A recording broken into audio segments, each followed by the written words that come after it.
Welcome to another episode of Eternal Champions. I am your host and DM, Michael Trapicchino. And joining me from afar today are the champions Mirthal, played by Ernie. What's up, guys? And accompanied by Loki. Oh, You'll you be little heard puppy. throughout the podcast. He's the unofficial mascot / member of Neon Knights. And making his first time appearance here on Eternal Champions, but not in a Neon Knights production podcast, is the man you all know as the ultimate supreme master, big, gigantic senpai daddy, Jonathan Morales. Yo, what's up, guys? Big Daddy. Yeah, Daddy's back. And the champion Oberon, played by Cesar. Hey everybody, hope you're all having a good time. But before that, we gotta do a special shout out. Snyder Cut, we gotta release this shit. Everybody, make sure that you go hit me up on Twitter, hit us up, make sure that you lay everything down. Cause Oberon might be tall, but releasing the Snyder Cut's even taller. Back to you, Mike. Okay, I was waiting for that. Thank you. I forgot. I'm like, I want to eat my chicken. Oh, apparently I gotta say this. Please bring it back. Okay. So, before we hop right into it, do you guys need a recap of what transpired last session? Yes. Yes? Okay. Sure. Loki seems to need a recap as well, so I have to I oblige agree. by the doggo. So, last time on Eternal Champions, you guys arrived to the town of Charnwick. You met Oberon in the tavern that was assumed to be known as the Red Jug. You encountered an individual named Dr. Xander Narad, who you've heard about in certain passing bys of notes and readings. From there, as he left, and after he left, a shambling horror stumbled into the Red Jug, merged with an innocent bystander, and transformed into this monstrosity. Combat ensued, where Oberon and Astraeus were able to fell this creature, while Mirthal and Udil escorted the patrons out in a orderly fashion to make sure no one was trampled on. And unfortunately, the Red Jug, even though the beast was defeated, the Red Jug was burnt to the ground. Fortunately, Oberon did manage to save some of the stock from the bar and also gave some gold away to one of the employees of the Red Jug, who then proceeded to reward Oberon with a nice, fancy-looking bottle of liqueur. From there, the group went on to split, where Udil, Mirthal, and Oberon went to the Dead Man's Respite, which is another tavern, which is the number 2 tavern that he knew about from the map that he had procured. Sorry, wrong word. And while Anar and Astraeus went over to the doctor's clinic. They broke into the doctor's clinic, and there they continued to perform some sort of quick experimentation on the creature, as well as analyze and collect some of its blood, where they then went to the Dead Man's Respite to get the rest of the group. While at the Dead Man's Respite, the group Oberon, Udil, and Mirthal were all sharing a drink. Upon entering, you all did notice that everyone here looked a little gaunt and lethargic, but they were doing their best to keep up in high spirits. The bartender that served Oberon was a dragonborn, a black dragonborn, or what you assume to be a black dragonborn, with graying scales, which is something a little odd given the fact that his actual physical appearance looks of something of, a youthful age. So that is where we left off, and we'll be picking up with Astraeus and Anar arriving at the Dead Man's Respite. Go ahead, players. Take it away. Welcome back, fellas. Found anything with your companion that you left in the office over there? Nar leans in closer to you and he whispers into your ear, stage whisper, by the way. Mhm. I think we're going to want to get a room before we discuss any further. We might as well do that now before we cause some more chaos. Okay. Do you know, have you already procured said rooms, or is that something we're going to have to look forward to doing? This is procure them now. I don't remember doing it earlier. We just came right for drinks. Okay. And Anar flags the Dragonborn bartender, and the bartender, or barkeep rather, approaches him and uh, may my companions and I get some rooms for the night? If not, 2 rooms joined together. How many of us are there now? And he starts counting. There's you, 1, 2, 3, 4, 5. 5 beds, if not 2 rooms, 3 and 2 and 1. And the Dragonborn looks at Anar and goes, that'll set you back about 5 gold a room. And Anar takes out his 10, drops it on the counter, and pushes it towards the barkeep. The barkeep scoops up said 10 gold coins, leaves the bar for a second, walks behind into the back room, comes back out, and has 2 keys, room 1, room 2. And he tells you these 2 rooms are conjoined. They have a door that separates the 2 just in case you seek privacy for whatever reason, gentlemen. Thank you. And he goes back to serving the other clientele in the tavern. So Anar gives you a key, and he keeps the other key for himself. All right. Do you want to finish your drinks and meet me upstairs with Estrellos and Udil, or do you? Sounds like a plan. And I translate for Omeron everything that's going on. Boom. He just he has when the Dragonborn came back. You notice Oberon wasn't looking at, like he was looking down at the ground, trying to maintain. Well, when he returned with the keys and asking that, same thing, same kind of behavior. Hearing your voice, just you see like a small nod of understanding, but there's no response, no verbal response. Okay.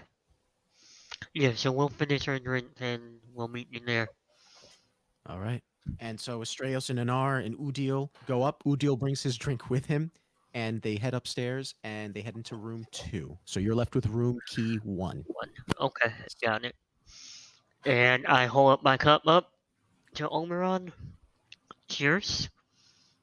I say Elmish. Thanks. And pours and drinks it very quietly. Everything alright? Your lovers are waiting for us. I have no lovers. Astata said that you and points at both of them were, and then does the. You're gone by now, so you're pointing at like nobody. Yeah, it makes the circle hand, then the finger, and does the little intercourse, the penetration time. Yes. I start I start actually laughing. No, he lied to you. He just wanted to make fun and have some kind of mischievous fun. That sounds like Astral for sure. Right. No, we're all friends. Nothing more. Hold on, I got to roll for this.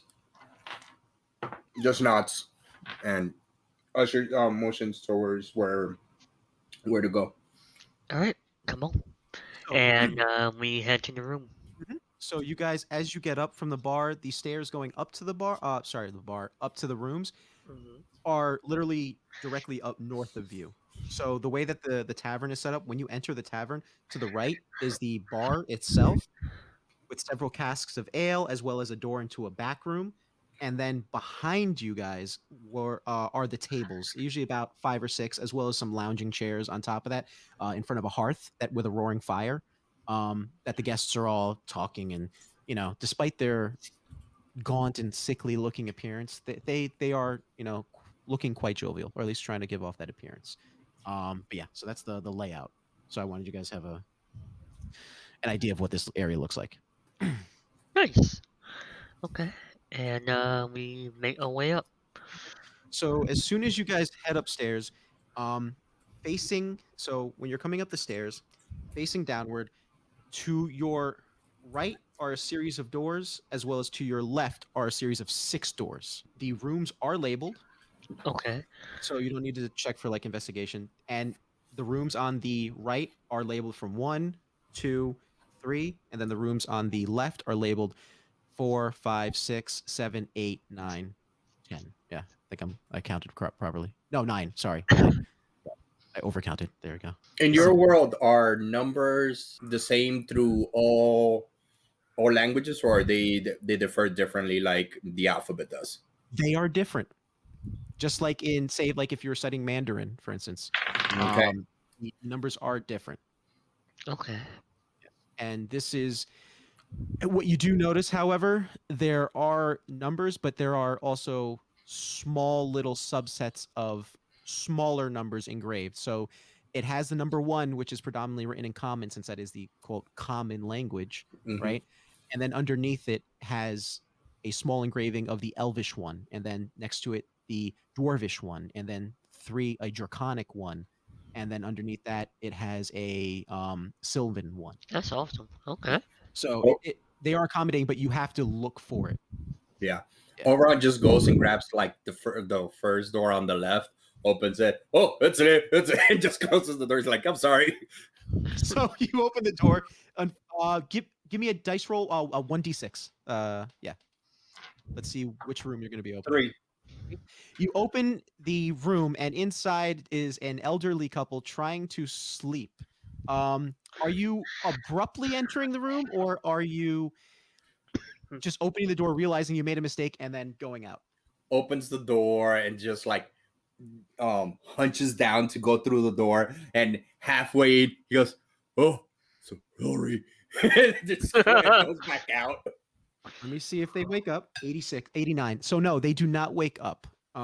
So you manage to close the door and go out. You're like, oh, my bad. And then you Over here, Oberon. I'll take the key and unlock the door for room number 1. room number 1. As you enter the room for room number 1, the lights in it illuminate automatically. That's pretty cool. And so it gives off the lights are sconces, but they look almost like kerosene lanterns, if that makes sense. And so the room itself has 3 beds. So you got the room that has 3 beds, by the way. And there is one door to the right as you enter the room, and then there's another door a little further to your right on the wall, adjacent to the door that you're entering the room. Oh, okay. So So, as you enter this room, if you go to your right, there's a door, and then if you look on the wall adjacent to your the door that you're entering, there's also another door. okay. So I'll shut the door that's adjacent as soon as we walk in. So the door that's adjacent, it's about there's some separation. Obviously, it's not directly next Yeah. to it. You turn the knob, it opens, and the door creaks. And inside the room are Anar, Udil, and Astraios, and they're in the room with 2 beds. And in their room, they have a room with windows facing the south of the room itself. There are windows facing the north in your room. You do notice, however, that there is in your room, right? Mm-hmm. When you first enter, there is a note on what can be passed as consider a nightstand next to each of the beds. Interesting. But that was tertiary. I forgot to give that information to you, gentlemen. So you see it Nar there, and they're like, I think we're gonna have to Switch rooms? switch rooms, or someone's gonna go into that room. I It depends mean, on sleeping arrangements, really, to whichever you be prefer. fair, according to Astral, we're all lovers here.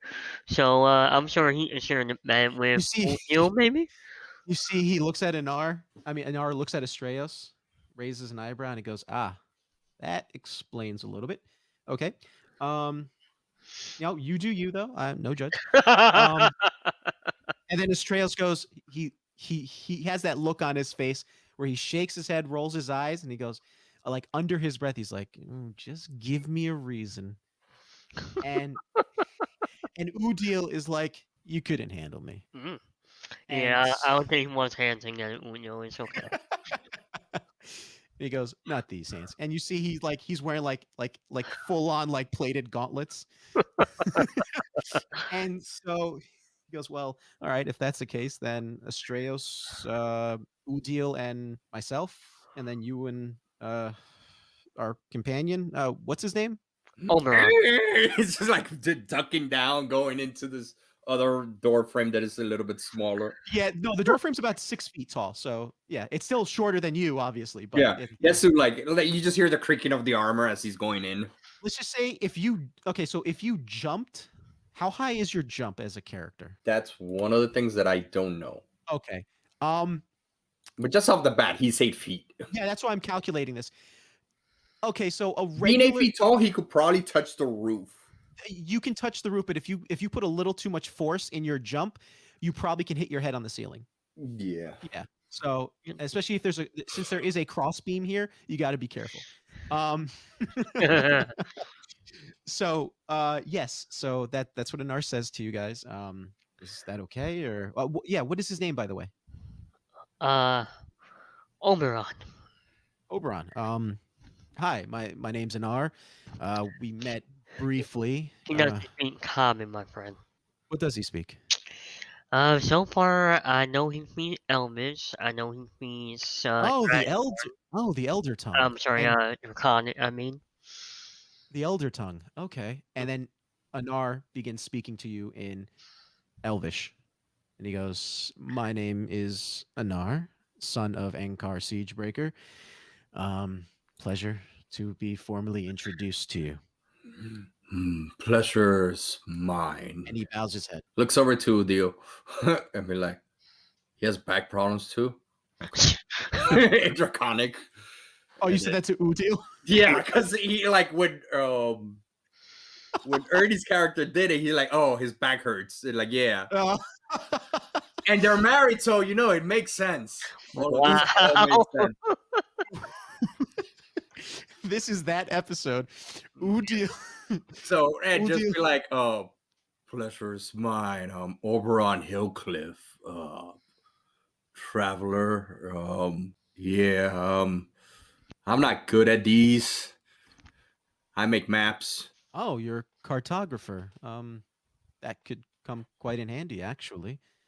Yeah, I got these hands and just shows him 2 hands because he said handy. Yes. I've both literal and I mean in a figurative way pertaining to your craft. Yes. So, seeing as how the pleasantries are out of the way, can we continue? Wait, what name he said? Anar. He said his full name though, right? Anar. He said Anar, son of Ankar Siegebreaker. And that's the name of the person. What the orb said to go get. Oh, it's your father. I will hope that I could meet him soon. I have something to tell him. Well, depending on how quick we conclude our business here, we still haven't even ascended the mountain yet, which could take a little bit of time given its stature. It may take a bit, probably at least a few days, maybe. Maybe. It depends on how hastily we are.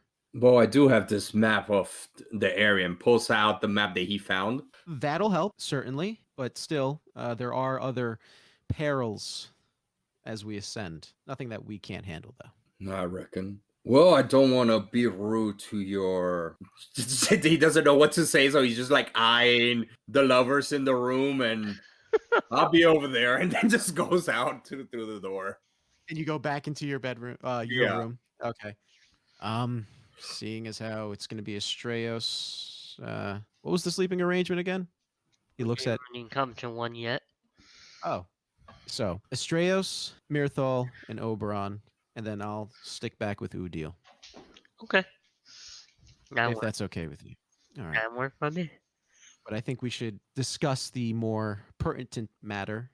And he takes out what looks like a triangle-shaped flask, and he rests it on the table in his room. And you recognize it very much as the black ichor that you've seen before from Great Oak Hollow. So he is the creator of the ooze. Who? The doctor. Which Doctor Who? And I bear with me 1 minute while I was looking the notes. Because Zanar doesn't know anything. So yeah, Ernie's a moron and can't remember right now. So you show him the note. You show him what you've scrawled down throughout your journey so far. Yeah. And he goes, "Oh, Mhm. that's I've seen that name before. It's a little worrying. You're saying that he's the one who created this? Yep, it so it appears. Oh, we left the body in the clinic, and if he has something to do with it, that should not be a place we leave anything. Didn't you burn it? I don't recall. I don't. No, we didn't. We better go burn it. There's just giant like clang clang ka-tung, tung in the other room. I run over there. Oberon is just not wearing his armor anymore, which splint or whatever this heavy thick armor that he's wearing with this metal that's like wrapping around only certain parts of the chest and around the thighs looks it should have taken like a while, especially if you're training armor. You know that it should take at least a couple of minutes for it to come off, but how it looks discarded, it just looks like it like was completely ripped off of his body. He's just wearing like loose, like kind of like MC Hammer pants and just like a long sleeve shirt that like goes all the way down to his mid thighs. And he's still wearing the bracers are tied and his neck is, he's almost like wearing like an undershirt that looks like a turtleneck and it's like covering his neck as well. Glad to see you're comfortable. We're gonna go to the doctor's office when they took the body. They didn't burn it and the creature might come out again. We gotta make sure nothing come back. You wanna come? Sure. That will help us get see him faster. All right. Sure. Well, and then he like extends his hands forward, looks up towards the roof ceiling, and in giant says, "Oh, seal hill!" Oh! And in translation, in giant is just power extreme, and the armor just like flies and attaches to him. I love it. I love it. Okay, that was pretty damn cool. It like attaches to him like a slightly transformer. Like Michael Bay will be impressed. Michael Bay and Megazords. Anyway, so as you redon your armor in very perfect stylish fashion, who is going to the doctor's office? I. Okay. Oberon, you're going to, or are you staying behind? So he's going because this will get him. This is the business that will get him to keep his word. So he's definitely coming. Okay. So Anar is going to be joining you, but Mhm. Astraeus and Udiel will be staying behind. Before you guys begin to head downstairs, Astraeus looks back at you guys and he says, "I'll stay up here with this one." And he rolls his eyes as he thumbs towards Udiel, and he goes, "I'm gonna see what I can find out about this stuff." And he casts detect magic on it, which seemingly has no effect on it, but requires further investigation. He Alright. sees Oberon sees Astraeus is staying behind. He nods, gives him like that really big fake wink, and then just goes down to and puts like grabs one of those signs that he sees some, but they put on the doors that says "Do not disturb" and puts it on his, and then just go leave. Perfect. So so Anar, Oberon, and Mirthal begin to depart. They head downstairs, and as they are leaving, and before they get to the door, the barkeep puts his hand up and says, "Where are you guys going? Jenna, where are you going?" We'll meet back shortly. Is there a Um, problem? You notice that there's like a very obvious nervous look on his face. Given the fact that he has been so lethargic and a little listless, possibly, and he's gaunt and his coloring is sickly pale, there is a look of nervousness on his face. It's getting close to dusk. You don't want to be tired for tomorrow. You can, We'll meet back very quick. all right. Just try to be back quick. Thank I you. will. Before the All right. darkness. Bye. Out. And you head out. Anar heads out, and Oberon. What are you doing, Oberon, when you see this? Do you head out as well immediately, or? Yeah, he like froze and he like did his best to like look away and like try to like, even though he's not understanding this, like keep his distance a little. And then as soon as he sees the others, he literally like books it like full sprint, like running behind him.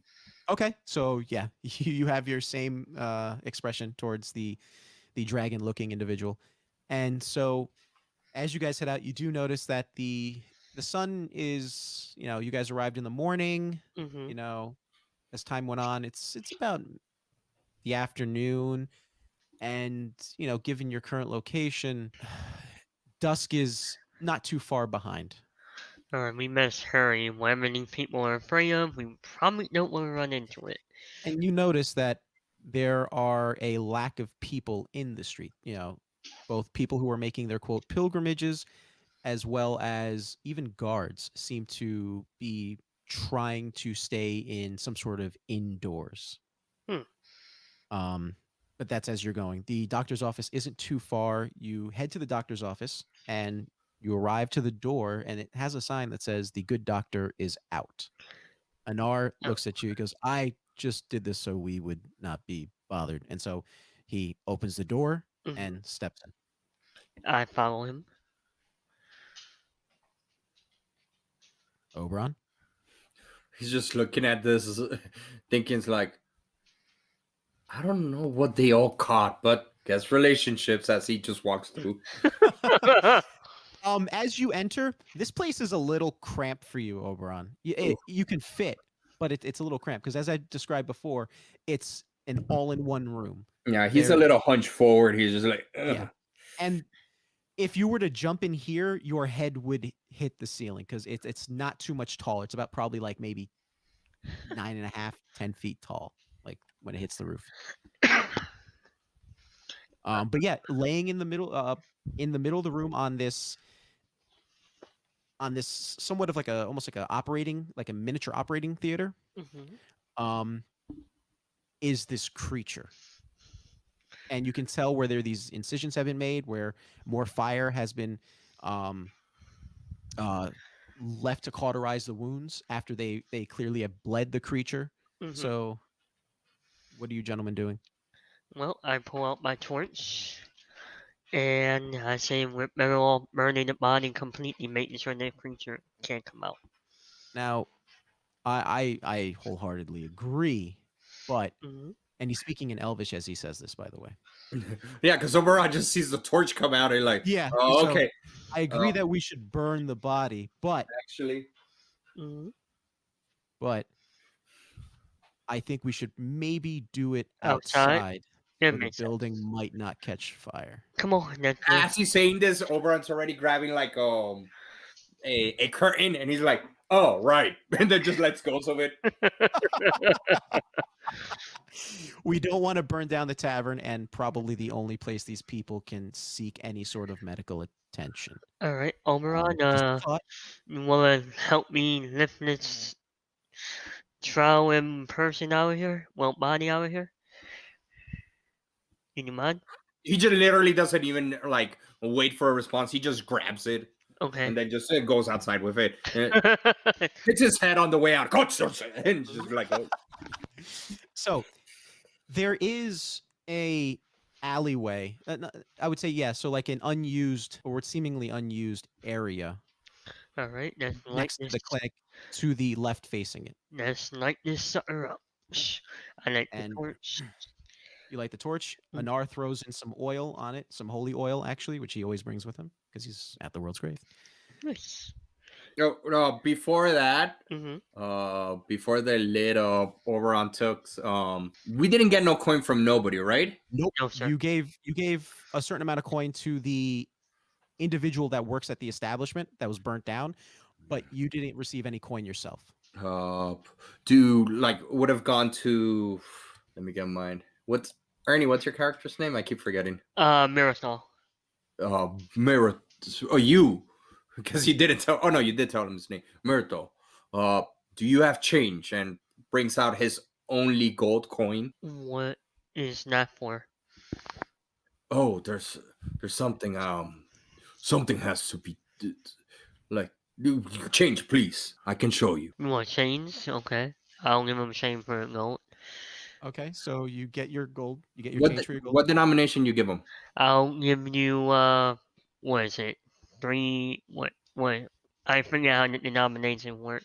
It's for 1 silver is 10 copper. For 10 silver is 1 gold. Yeah, I'll give you 10 silver, my bad. I also need Then he goes chain, like he extends again 1 silver. for change. Do you change the silver? Yeah, I'll give you the copper. Then grabbing 2, he puts it on the eyes of the body. Then Just to let you steps. know, this thing has multiple eyes. Then he puts 1 on each eye. So you're gonna give up 6 copper? Yeah. Okay. All right. And now, after the oil and that's on there, burn it. Okay, so you ignite the body, it gets engulfed in flames, and give me a perception roll, both of you. Sure. Natural 1, Mason 2. Okay, Oberon? Is to looking at this body? No, perception roll. It's to hear something. Oh, okay. Potentially. He's looking at the fire, not understanding what these people are doing. There was like a slight wince on Anar's face as the body is engulfed in flames. That was a 4, just so you know. Okay, no, it's cool. It's cool. There's a slight wince on Anar's face, and he kind of like tries to like clear out his ear for a second and tries to pop him, and then he shakes it off. You're right, Anar? That was terrible. You didn't hear that? No, I didn't. Yeah. He looks around again. He's like, back at the the inn or tavern. I'll explain. South of land. And we can wait a bit, make sure that the body's burning, nothing's coming out. Nothing comes out, but the longer you wait, because this body, it seems like the hide itself is taking longer to burn than what is accustomed, or at least what you're accustomed to, given your Experience. patron. Yeah. Given your experience with a deceased body. It's taking a lot longer to burn, but it is burning. Weird. All right, let's get out of here before nightfall. So do you wait a little bit, or to make sure that the body... Well, what time is burnt it now? When it's in midnight. We'll say right now it's about 2 p.m. 2:30. Sorry, no, 2:30. Sorry. So dusk is normally what time ish? Dusk here is going to be probably around 5 or so, given the time of the year. So I'll watch it burn for an hour or 2. Okay, so within that time, the body does burn, and then the skin itself begins to, almost like a parchment. It furls. It begins to furl, revealing the inside, and as it burns, and then the inside, this black ichor just ignites, and it goes from what looks like a controlled bonfire to a roaring flame. And then it quickly dissipates, and there's still the fire going, but it's not quite as high as it was when it made contact with the black ichor. Okay. Well, I think that would have been all of it done. I take another look. Back to the room we go. Anar takes suit. What about you, Oberon? Are you following? He probably didn't understand what he said. He's just following. Oh, well, well. No, I'm speaking. We're all Elvish. speaking Elvish for you. Yeah, I figured we're all speaking Elvish. Is nobody gonna be that? Well, some of them would be in that room, but currently no. Yeah. So everyone heads back to their hotel rooms or their inns? Yes. Yeah. Okay. So you guys all head back to the tavern, and as you return to the tavern, there was that worried look on the dragon individual's, the barkeep's eyes, that seems to go away now, as he knows that you have made it back before dusk. Sorry to have worried you, friend. Oh, it's quite all right. I'm just happy that you're back and you'll be enjoying your stay.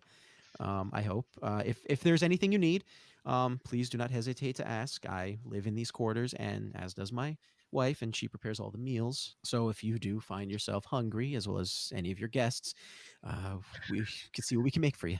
Thank you very much. Have a good night. Whatever you do, make sure to check your nightstands. We leave a note on all the nightstands on what we recommend the guests to do. Okay, no problem. Thank you very much. Take care. You too. And Anar just heads up to the room. Oberon, what are you doing, buddy? He's pretty much like walking, but he's like walking sideways, so he looks like a stick figure, or like he's like very stiff and just walking. You're trying to not get this guy. He's not trying to. Oberon's literally not drawing attention by drawing all the attention. Exactly. He's trying not to draw attention, but he's drawing attention. Yep. So Oberon, everyone heads upstairs and they go to their respective rooms. As you return to your respective rooms, everyone's dead. No. You see, Astraeus is, you hear noises coming from the room where Astraeus and Udil are, like things being thrown. Boy. I'll take a look. Currently. So- And I just grab onto him and grab to his shoulder. Am I thinking you're gonna join? Cause just want to know what you're doing. I'm not. That's not my kind of thing. No, they're not lovers. I'm making sure they're not fawning. And so, as you enter the room, through room 1, right? Because you don't have the key to room 2. Yeah. You see Anar, weapon in hand, and it looks like some sort of energy, some like radiant holy energy is coalescing around the head of not the head, sorry, the edge of his great sword. And then you see Mirthal in hand, like a firebolt ready to be Wait, hold on. You mean shot at him. Astraeus?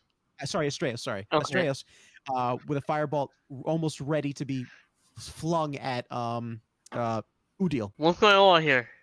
Oberon closes the door behind Lover, and like in Elf Lover's Quarrel as he closes the door. Well, so it means you're locking. Yep, Mirthal he sees in. this like Lover's Quarrel. Nope, And it you just you closes. feel, because like you're right there, Mirthal. You feel the door like hit your back. Ugh. What's going on here? And you see Udil's like, I told you we should try radiant energy. Fire's just gonna kill it. And Astraeus is like, I'm not going to try fire. So what are you trying to do here? I'm trying to, and you see Astraeus is looking at you. He says, I'm trying to see. JB, you gotta stop sending texts.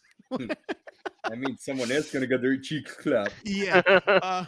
He says, I want to see if I can identify it, but it's going to, and maybe if possibly this glass container is what's keeping me from being able to identify it with detect magic. So I want to open it to detect to see if what it is. He wants to smash it with a hammer because he's an idiot. Well, he's not an idiot. And Udil looks at Astraeus and he goes, call me an idiot one more time. And you see like the energies on the sword that were just peacefully coalescing are starting to grow a little bit. Udil, it's not worth it. And you see, let me see if you actually convince him. Okay, very good. All right, 69. And you see he dissipates, he breaks the spell, sheaths his greatsword. He goes, I'm not staying in the same room with this idiot, and stomps out. He goes, huh. And Astraeus goes, an idiot calling an idiot. That's funny. Like a pot calling a kettle black. So wait, he left the room. He left the room through the main door, not Oh, into okay. room 1, but the main door. I think Palm. All right. You know. Oberon is outside on the hall, so he sees him. He goes like, "Hey," In just Draconic, like I'm assuming. yeah. Okay. So Yeah. you're not. It does the hand motion, right? Or I mean, no judgment. No, what? Why would I hit? What? No, you got. He goes. You've got the wrong impression of me. I mean, got right. I am words sometimes are understanding these other languages are hard to transgress. I mean, He looks at you. like he's having a little yeah. bit Difficulty. No, but it's hard. Udil sees that and he goes, one word at a time. It's like putting your pants on in the morning. One leg at a time, one word on the time, and don't rush it. Otherwise, you might rip your pants or, say the wrong thing. I'm gonna go get some ale. I need to forget the last few minutes I had with that complete moron. And he Wait, I have drink. Goes into the room, covering his eyes. Like he literally just puts his hand on his face and he goes, could in Elvish speaking to, he goes, would you be so kind to tell Astana to give me the bottle that is gift? Sure. Hey, that's right. wait. So hold on. You're in the hallway, right, Oberon? Yeah, he says like he told in Draconics like, hold on, I got drink, and then Right. went to the door. Okay, so you're going back through room 1. Okay, gotcha. Yeah. Okay. Sorry, as you were, gentlemen. Sorry. Yeah, Israel, can you hand him that drink you guys got as a gift? Astraeus doesn't have it. Oberon has it. Okay. No, Oberon put it on Australia's bag when he opened it. He Oh, assumed it, so he put it in there. Because he's okay. like, oh, it's a gift. Then he always So- said, put it in your bag, and he opened his bag. So Oberon's like, okay, here, and puts it in his bag. Astraeus takes out the bottle of that nicely decorated bottle and hands it to Mirthal, and then he takes out the bottle of wine that was left on the ground that he tripped over and rests it next to on the nightstand or the table, sorry, next to the beaker that contains the ichor. Alright, I see what you're trying to do. So he gave him back the bottle that was Yeah. given as a Yes. gift to Oberon. Yes. Mhm. All right. He goes, fuck, thinking that stinks, and just walks out. and then goes over to William. and switches to Drake. Yeah, to Dio. He goes in Draconic. He's like, don't know what gift is, but liquor, yes, good. Yeah, definitely. Pop it open. Literally just like breaks it on, breaks like the top against the wall, and then just starts drinking and hands him the bottle to drink as well. Hold on, let me. Okay, 93, you're fine. Yeah, you actually break it, and it actually breaks evenly, so you don't have to worry about getting cut or any glass falling into the mouth or the neck of the bottle. So yeah, you managed to do that. What are you, an elf? Like, you have to be all perfect. Like, you got to put a little bit of cuts in your tongue if that's the case. Hey, if that floats your boat. So you take a swig of this, right? Is that what I'm assuming? Yeah, he takes a swig and he passes it over to him. I need you to give me a Constitution saving throw. Gotcha. And then Oberon takes a swig too, and he needs to do a Constitution saving throw. Okay, so he passes. You said Oberon takes a I'm swig. sorry. Goddamn, so many characters. Ooh, deal. Deal. My God, this is what happens when you have players that aren't here and you need to play other You characters. said Constitution saving throw. That's a 16. You make it. You're fine. It burns though as it goes down, and it settles in your gut, like very nice and warm, and then it mellows out, and your body has this cool sensation, almost like being, in a tundra where there's like a breeze going on, and there's like just like a slight little chill, and you shiver just a little bit, which is surprising because given who you are and where you're from, the cold should not affect you. So there could be something more to this than meets the eye. Chilly. You like? And you see Udil's actually kind of shivering right now. He's like, yeah, I think I'm going to stick with some regular dwarven whiskey for the rest of the night, but thank you. And you see he's heading down to the bar. Okay, and then just follows behind him to drink with him. Okay. So you guys go to the bar, going back to Mirthal, Anar, and Astraeus. What are you doing, Mirthal? Watching this guy's experiments. Moving into the wine bottle. Okay, so you move over to the wine bottle.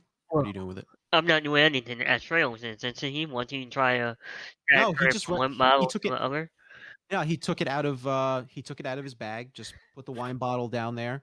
And you do notice that it looks like the same vintage or the same winery that Oh, the not doctor was drinking. not Yes.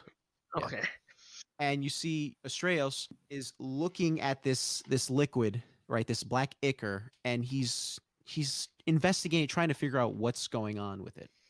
And it had those, like I mentioned before, the properties of trying to sway it. It looks like it was trying to resist it. And you do notice on his face that there's a contemplative look of him trying to figure out whether he wants to pop the cork and risk maybe this thing popping out as he casts detect magic, or if it should stay in and they should try something else. If I were you as Trails, I would probably not open that. If it escapes and we can't stop me, this whole place might get burned. I know, it's just I have some theories, and I hit a gap, a dead end when it I can't tell what it is. detect magic doesn't detect anything. I can't identify it. It's just, how can that be? I mean, if it was made by the doctor himself, maybe he didn't use magic to create it. Maybe he used, like, I don't know, what's that thing that alchemists use sometimes? Chemistry? Or alchemy itself? And then Anar steps in. If it is something that Dr. Narad made, it's definitely probably wise of us to keep it corked and checked, like Mirthal has stated. It's also, chances are he could be dabbling in old magics that predate the Arthur? known schools. Okay. Yeah, because from what I've gathered, from what my father's found out, this Narad individual, he's not from Loria, but found himself on our shores, and ever since he's been problematic, but it's always never been anything on a large scale. So my father had never found any reason to bother with him. Makes sense. Well, if he's able to do this, maybe the farmer might want to reconsider that. Maybe we should bring that back to him before we take a look at it any further. He might be able to use one of the magics of the house that he's currently residing in to, if anything goes wrong, banish it to a pocket realm where it can't do any harm to anyone. That sounds like a plan. That's Rails. You okay with that? Makes sense. Yeah, actually. Yeah. Thanks. Well, why don't we get some rest? We got a long journey in the morning. Yeah, let's get to those sleeping arrangements. And so it's going to be, again, if I'm not mistaken, it's going to be Oberon, Mirthal, and Astraeus, Yeah. and then Udil and Inar. Yep. So you guys go to your room, they go to their room. Oh, Udil's just drinking. He's not talking about anything. Are you going to be trying to do anything, Oberon? Are you going to try to spark a conversation with anyone else in the establishment? So, Udio, what made you so angry? You're not relation. Okay, I got that. So why were you angry or throwing things? Well, first off, he started it. All right. And you see, he's working on, by this time he's working on probably his third or fourth shot of dwarven whiskey, and he's been ordering doubles, so he's a bit like Just teetering. for him or for Oberon? Just for him. So what, did you ask him to order you anything or no? No, Oberon wouldn't push himself like Okay. he just has that bottle and he like poured it on his water skin. Okay. So you're drinking that drink. Give me a Constitution saving throw for yourself. And Udil is teetering back and forth. 14. 14. You're fine for now.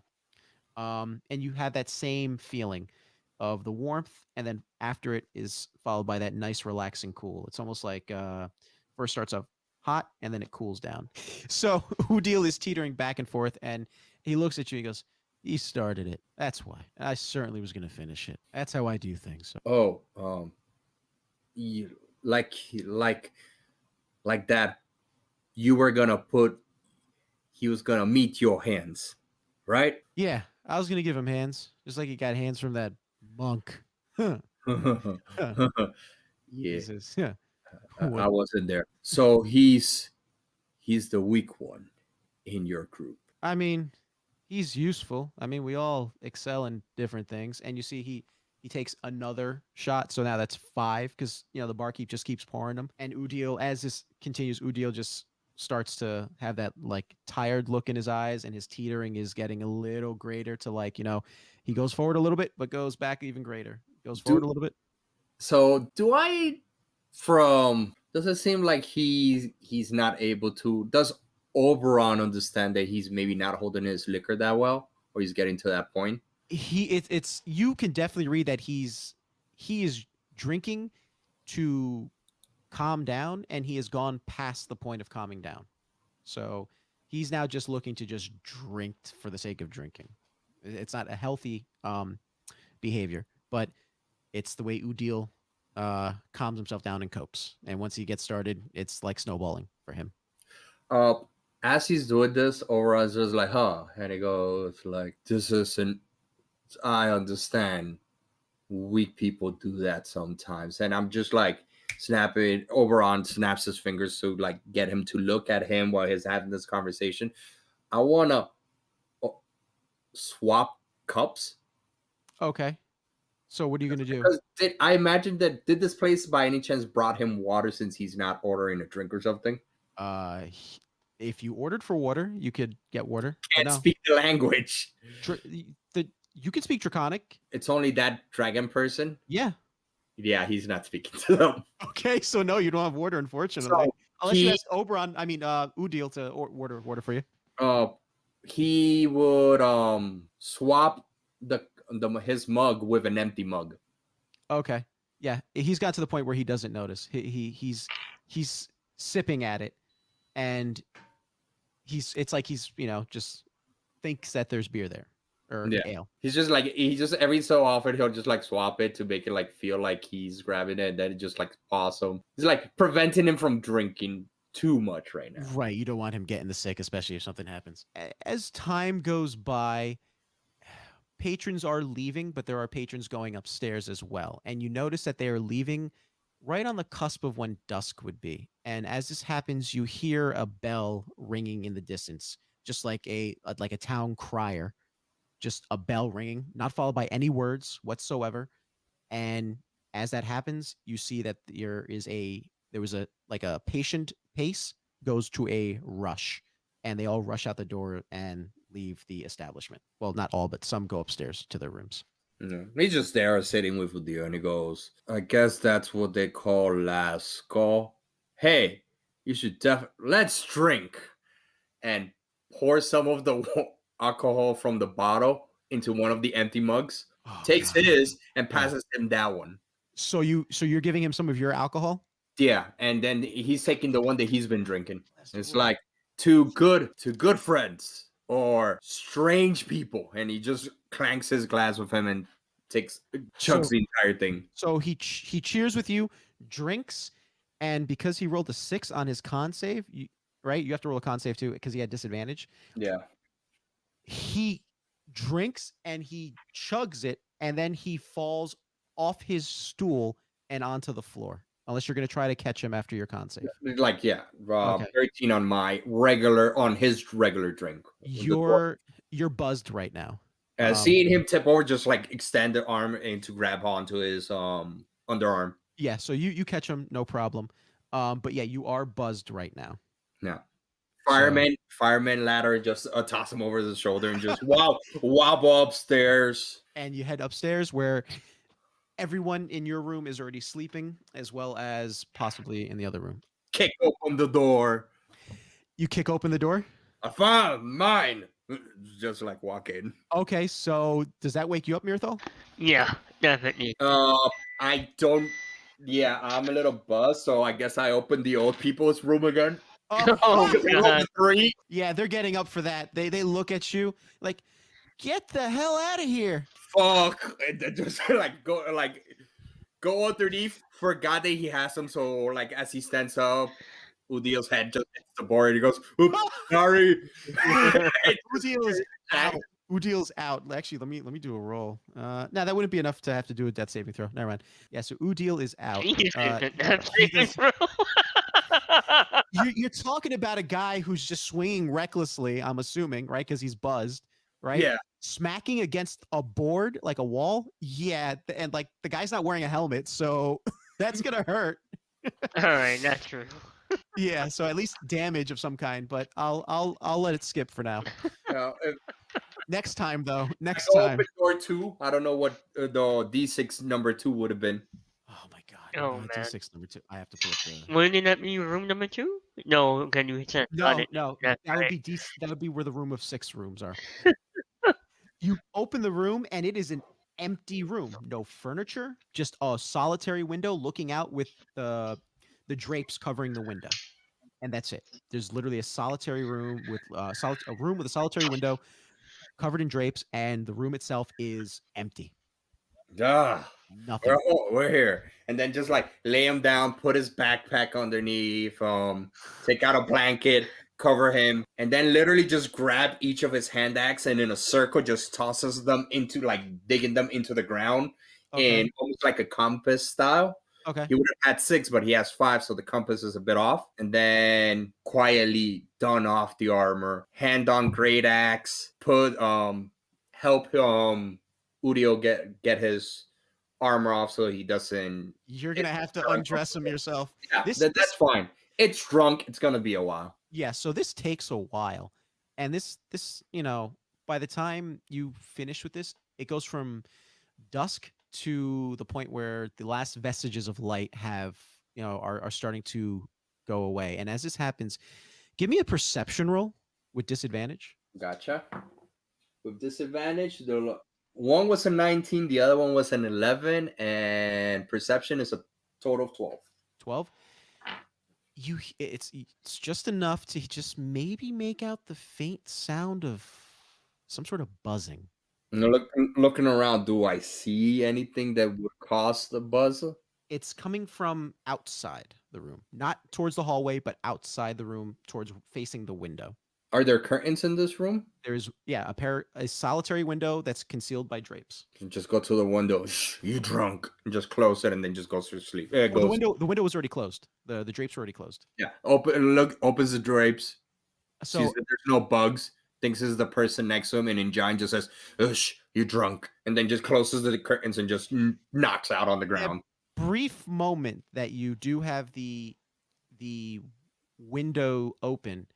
From where you're facing, you notice that there's a large, what could be perceived as a storm cloud, maybe, or cloud moving at a faster pace that the rest of the clouds are moving towards from the direction of the mountain towards the village of Charnwick. Good weather. That's the last thing. Then he knocks out. Okay, so you knock out. And yeah, so I guess you never make it back to room 1. So that means I mean, he's in room 1. What are you talking about? You think you're in room. Yeah, that's right. You think you're in room 1. So we're fine. Morning goes. The night. You guys get a night's rest. Everyone's well rested. Nice. You wake up and you start hearing the same bell. At least the same bell that you heard before in the morning. All right. And you just hear from the distance, "Wakey, wakey, it's daybreaky." I know Estrellas is normally a late sleeper, so I wake him up. Estrellas wakes up. I see Oberon missing. I'm like, that's weird. I'll go and knock on Anar's and Neil's door, make sure they're awake. It's right No there. answer. Hello? No Oh, answer. not again. Alright, I open the door. The one in between us. No one's inside. Okay, now I move already. And I head out. So as you head out, you see Udil, not Udil, sorry, Anar in the hallway, sitting on what looks like a lounge chair directly across from you, from your room, like the door to your room. Why didn't you come in? Well, I figured you guys might want to get some sleep. So early risers, not one to. Oh, it's been a while. Okay, got you. Yeah. Alright. Where are our other 2 companions? Were they awake around the same time as you? DM, quick question. Yes.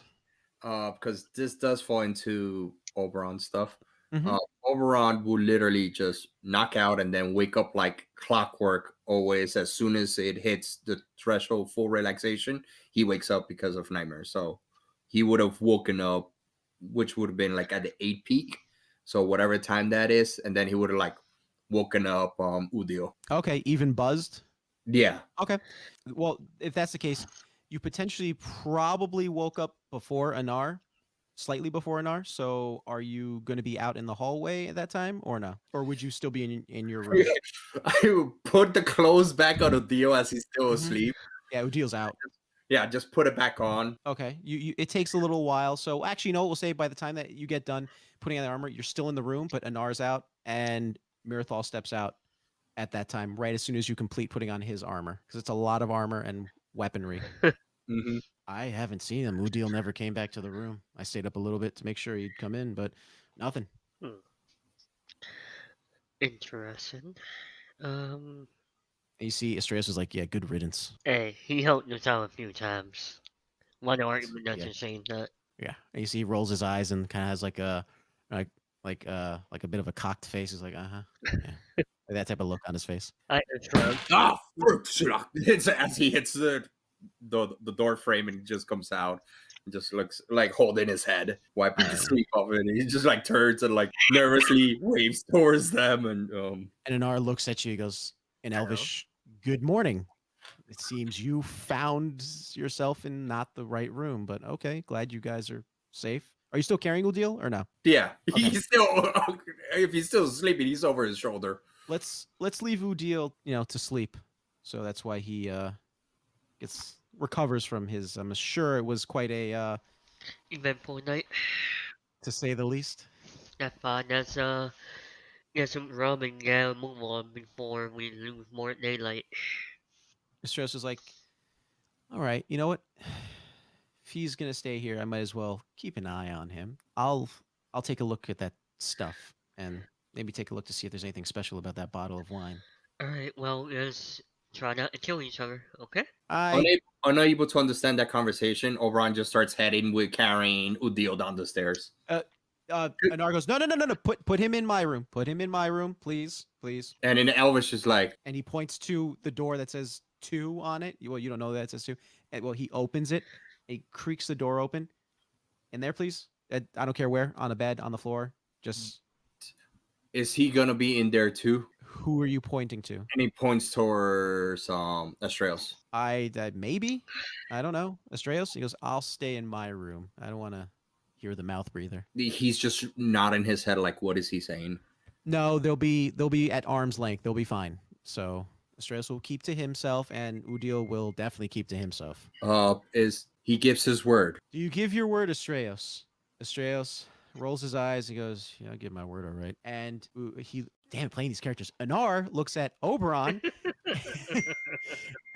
This is why I'm trying to get rid of 2 characters so I don't have to play them now. No, let's go downstairs and we all gotta go drink it. Come on. Fuck that. No. He gives his word. Right, all right. Goes and he goes, ducks, comes up, hits Udil's head on the back. I rolled a 2. And then goes, whoops, sorry. I need you to give me an unarmed strike and add your strength modifier to it. So that's just my strength modifier. Oh, so it's just strength modifier plus unarmed attack plus your strength modifier. Unarmed attack for Oberon because he doesn't have nothing crazy. Is just what is it? 4. 4. So what's your strength modifier on top of that? So only 8 or No, I'm sorry. It's 3 damage because it's just strength. He's not a monk. No. I'm adding that because you hit him against something. So I'm adding that. So it will be 4 in total. So 4 total? Okay, so he takes 4 points of bludgeoning damage as you whack him against this. And there's a moment where he like groggily like comes back into like lucidity and then clocks back out. In Draconic, he just goes, put a little dirt, you'll be fine. Then just literally doesn't know gently, just like literally just like dirt off his shoulder, just drops him on the bed and then just heads back out. And then you see just like a brief moment as you're heading out, like Udil like curls up and he starts like sucking his thumb in bed. So and then you close the door and that's that. You close the door in room 1, I hope, and Astraeus is in room 1. I do. So I don't have to play these characters now, so we can progress. Oh, before we progress, let me grab that straight. No, I'm joking. Okay, we're out. Son of a bitch.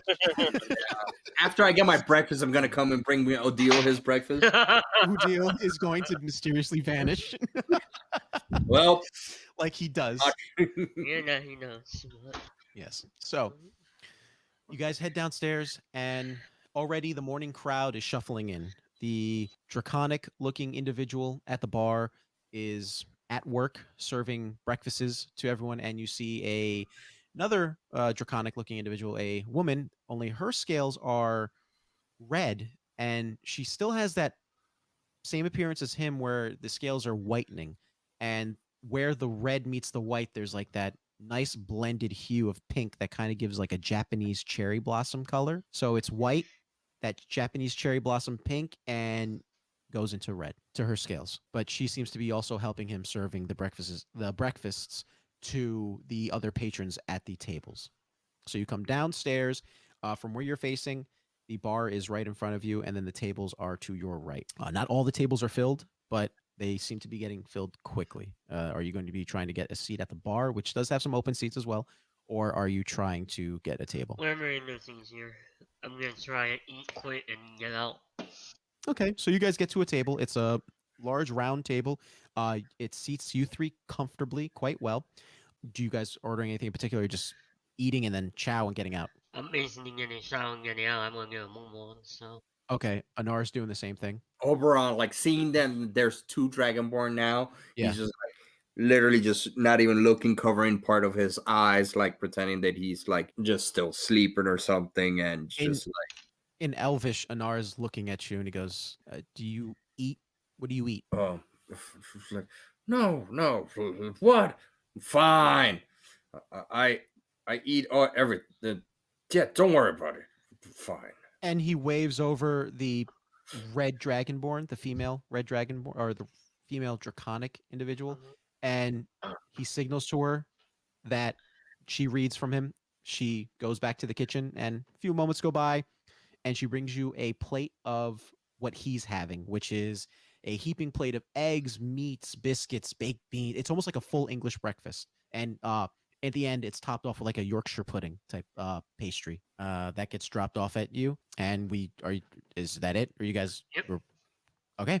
Chow is had, and as we leave, you bump into an individual. Would you like to introduce your character, Ultimate Supreme Master, Big Gigantic Senpai Daddy? So the first one, who's leading the charge, by the way? Oberon's not even trying to like make eye contact, so he like literally just gets up, like, oh, good food, Okay. bye. Whoop, boom! It turns around and hits into whatever that person is. Okay, that's perfect. Okay. So describe yourself. His name is Valak. He is an 8-foot, 350-pound Goliath with a giant greatsword.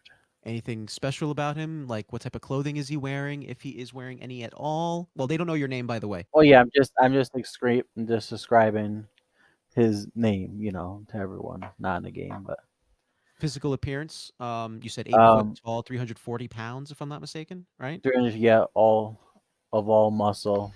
Head of hair at all, or is he bald like the stereotypical Goliaths? No, he's bald. He's Yep. bald. Okay. Any tattoos on him? Lots of tattoos, kind of wearing like this, fur armor. Okay. And he has a lot of tattoos, but he has these strange tattoos, kind of like on his wrist. Are they written in any language, or are they? Yes, they're written in a different language, but it's a Okay. language that's not known in this land. Okay. So as you bump into Oberon bumps into you. What are you both saying? Like, what are your reactions? Okay, so I'm getting into character. Sorry, I was like That's listening perfect. the entire time, and I need to get into character. Wasn't prepared when you were going to introduce me. Okay. All right. Yeah. Well, combat did not occur, so like I said, we were either introducing you either at combat or when or the alternative path that they chose. Yeah, there's a lot of sexual stuff happening. I got it. Oberon bumps into me and I say, "Move it, pheasant." Oh. And I push him out the way. In what language? I can. So my character. What language did you What say? language are you saying it in? Common or something else. Or whatever language you speak. Yeah, what languages do you speak? And then think about what language you would say it in. What's your native tongue? I want to say besides common, I think if there's a giant language. Is that correct? Yeah, there is a giant. There is a giant language, yeah. But the question is, did you say this to Did you this say random this individual in giant or giant or- common? Yeah, giant. Okay, so he says it in giant. So you said move first and Yeah. Are you gonna And try? I push him. Oh, he's putting hands on you. immediately as he immediately goes for a full punch in the throat. Oh, combat has begun. So okay, you get advantage on this attack, Oberon. So roll an attack. Natural 20. Okay, natural 20. So you double the damage basically, since it's an unarmed strike. You just double the damage. He's literally just aiming for the throat as he does that. Just Okay, I'm going to give so I can't because it was a surprise attack. Yeah, you just clock him right in the throat. As he hits you in the throat, I need you guys to roll for initiative. Disgusting. I need this is great. I need Oberon and Senpai Ultimate Supreme Master Big Gigantic Senpai Daddy to I'm not gonna Roll for lie. initiative. I'm taking a Alright. picture because I I rolled No, I believe you. I believe you. I got Um, a 10 for initiative. Okay, Anar is sitting this one out Mhm. for now. 20 initiative. I have 10. 10. Okay, so 10, 20. So that means Oberon goes first. Mirthal, you who has the higher dexterity? I have a +4. What about you, Valak? What do you have? I have a +2. Oh. Okay, so it'll be Oberon, Mirthal, Valak. God damn. Okay. Well, because you both rolled a 10. Oh no, I know. So, Well, I also have, mind you, I also have advantage on Dex when I'm not blindfolded. Oh, no, yeah, but that doesn't affect your what do you call it? Your initiative roll. So Okay. Oh yeah, no, just making sure. ballroom blitz now. Okay, so Oberon. Question. The ball's in your court. Question. Instead of damage, could we said that? I have a question. Can I just hit him to the point that it just made him go back, giving me room to leave instead of doing damage? Or if not, we could If you're damage. if you're punching him in the throat, no. But Okay, if you but if you want to change it so that you shoved him instead, I will allow it. Nah, I said what I said. It takes Okay. so the damage was. So what is this? Just my straight unarmed would have It's been just a straight unarmed, yeah. 6 points. So 6 points. You take 6 points of bludgeoning damage as he punches you in the throat, catching you off guard and winding you. No, correction, 9 damage. 9? No. No. That rule only applies if you hit someone against like a blunt object or something. Your unarmed strike is fine. So Okay. yeah, so 6 damage. Oberon, the ball's in your court. You punch this guy in the throat. You winded him. You have the upper hand right now. What are you doing? So Ryan just reacts on reflex. So he goes, hearing giant, looks into what who this person is, Mm-hmm. reads his language and goes, oh, he spoke in giant, so it's his common tongue. I can speak common tongue too, by the way. Yeah, Oberon can't. Yeah. Oberon So doesn't. Yeah, he's I know. common. He speaks Oberon common. So he goes, Giant. after he hits him, he goes, you watch it. Don't put your hands on who you do not know. Please step aside. And he's just gonna not drawing any weapons or anything. He's just waiting for him to move. Okay. That's it. He just punched you in the throat, and he told you to move aside and don't touch anyone, right? Don't put your hands on people you don't know. I should say the same for you too. You bumped into me. I said, get out of my way. Me thirsty. He said me thirsty? Yeah. Yeah, that's what I said. He talks like single person, then third person sometimes. Understandable. Sorry. He's Here. like the Hulk. Here, drink, and offers him his water skin. Now I need to. Okay, go ahead. Go ahead. Are you gonna drink, Valak? No, this guy just punched me in the fucking head. So I just need to ask Oberon this as just a clarification. Does it still have the liquor in it that you put in there? Yes, it does. Okay, I was just making sure. Thank you. I don't want your drink. Step aside. I don't got time to waste. I don't have time to waste on you. Moves to the side because he said that. Okay. As this is divulging, Mirthal, what are you doing? As you see, he punches him in the throat. He denies him his drink. You don't know what they're saying because you don't know Giant. And then Oberon steps aside after this stranger says something, and Are you moving? Yeah. Is the stranger moving in? Yeah, I'm gonna. That's go what happens when you get punched in the throat. I'll say. That's what I thought. You get my drink now. I know, when you move into the facility or no? That's why I need Yeah, going. Yeah, Valak walks into the. God damn it. Why'd you have to say those words? to go in the bar. Okay. Well, as you walk by me, I'm gonna eyeing you up, like, the hell's your problem? I'm gonna stare at you as you walk by. You want to take this outside, puny? Ooh. We're already outside, idiot. technically you're in the establishment. So I'm basically hearing them go back and forth in that weird language.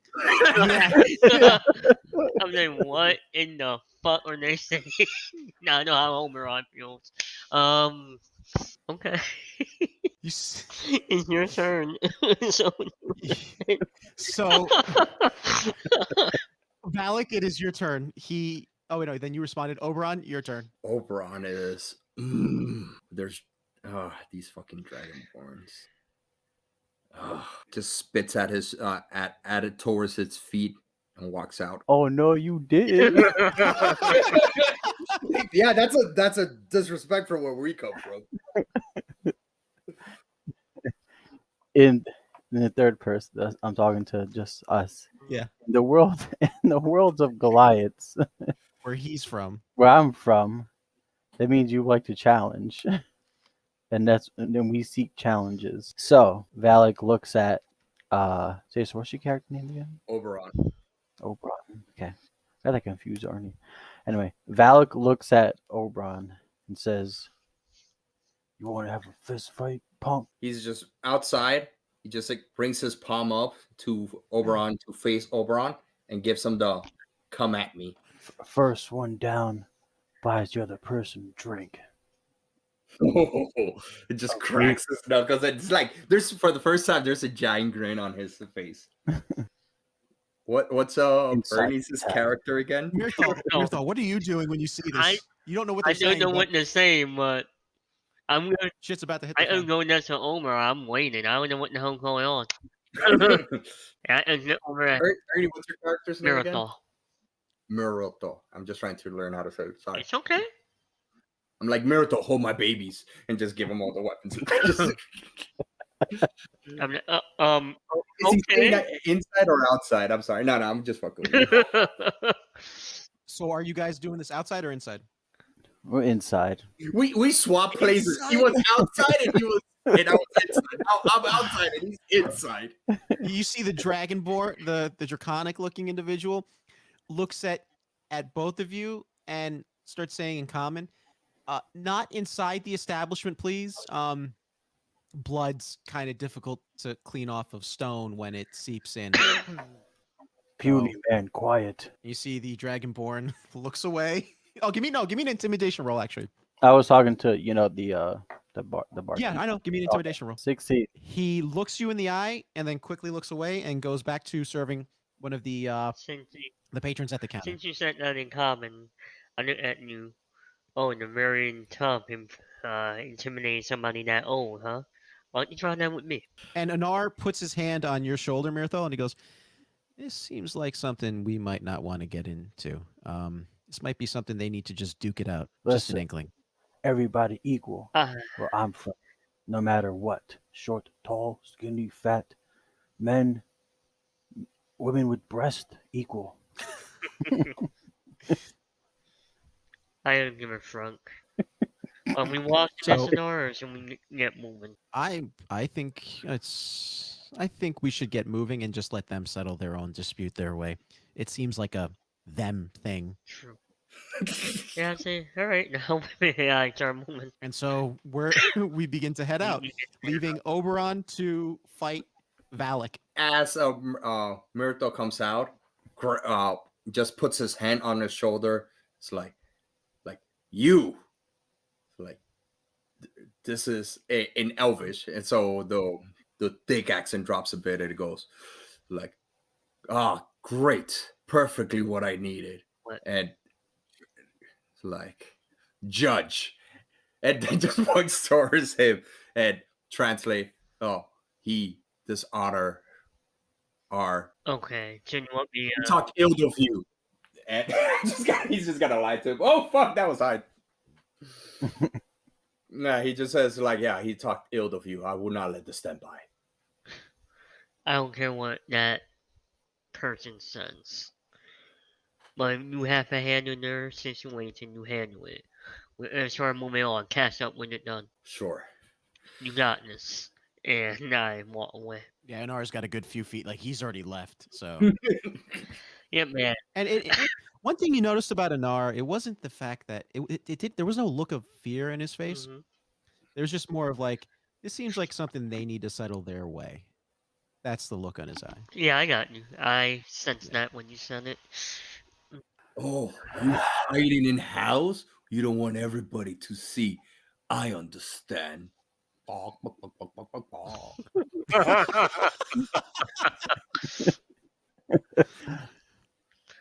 Me hungry anyway. Me love chicken. Coming outside. Okay, he goes outside. And not just outside. I break the door too. Walking Oh. outside.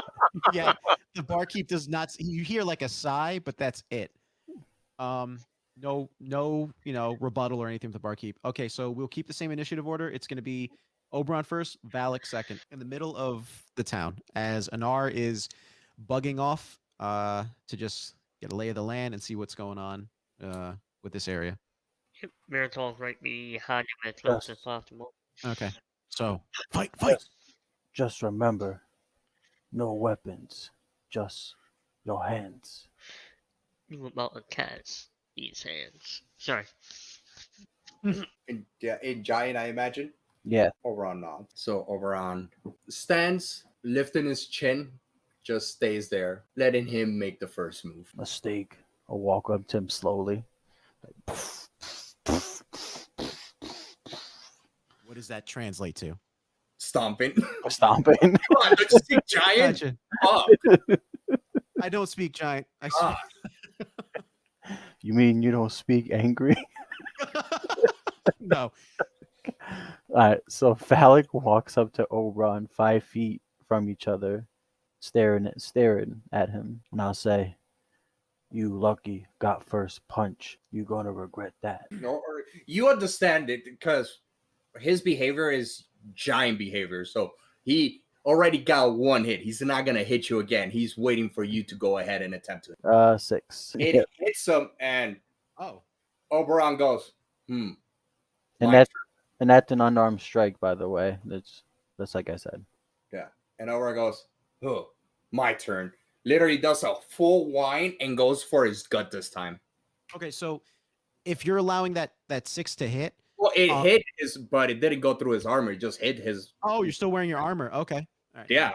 Good. Now roll an attack roll, Oberon. It just connected with this splint mail, and you just seem that it doesn't seem to fade.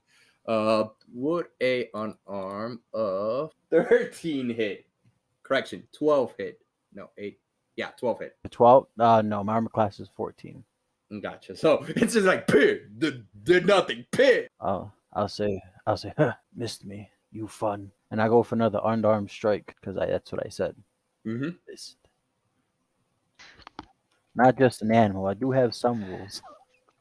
I'm trying to picture if this is giant version 14. of Dragon Ball Z or Attack on Titan when two Titans fight each other. I'm thinking 2 Titans fight each other. That's what I'm seeing. I got a 14. It's 14 hit. As you go and bring it, this time he ducks underneath your arm, and using the momentum, he's gonna spin around and he's gonna try to sweep your legs completely. So it missed, but I'm Oberon now is switching to try to get you off your feet and pretty much make you. So my attack is gonna be to make him prone, which is the shove action. That would be 17. So it will be either acrobatics or athletics, your choice, which is a contesting strength test. I'll do an athletics roll. 7, and my athletics is +7. It's 14. So he trips you. So you are knocked prone on the ground. So he swings his leg wide and sweeps you at your feet like Johnny Lawrence should have done in Karate Kid and knocks you on your ass. Oh, this is fun. Deep and bored today. Sorry, Michael. Don't worry. Power of editing. Power of editing. I mean, this episode might be delayed due to the power of editing. I was prepared for this, and not prepared at the same time. I wasn't. I mean, that's it. So it's your turn, or we'll do whatever we need to do. Yeah, so it's your turn now, Valak. Are you or no Valak? So go ahead. Okay, so I will go get up, and I will go to pick him up and throw him. Okay, so you're gonna try to grapple him and then throw him. Okay, give me a. Let Let me see. You have to roll for the strength. So give me a strength roll or an athletics roll, I would say. Ooh, natural 20. You could check. I ain't lying. No, I I believe you. I believe you. Plus what? What is it? Plus. I cannot beat a 20, so it connects. Okay, so he What am I grabs you plus in? and he throw. Never mind. You're good. He Oh, can't beat okay. a 20. So he grabs you and throws you. Where are you throwing him, by the way? Into the bar. Into the bar. Now, are you aiming through the door, the window, one of the beams that's holding the awning up, or The like window. Let's the just say window? the Oh my window. God. It's Okay. about to get WWE in this bitch. So I need you just give me a d20 roll, JB, and let me know what you get. Add your strength modifier to it, and let me know what you get. I did. I got 20. You want to roll again? Yeah, roll again Okay. with advantage because you got the grapple, natural 20 on the grapple. So you have you're in the momentum right now of it.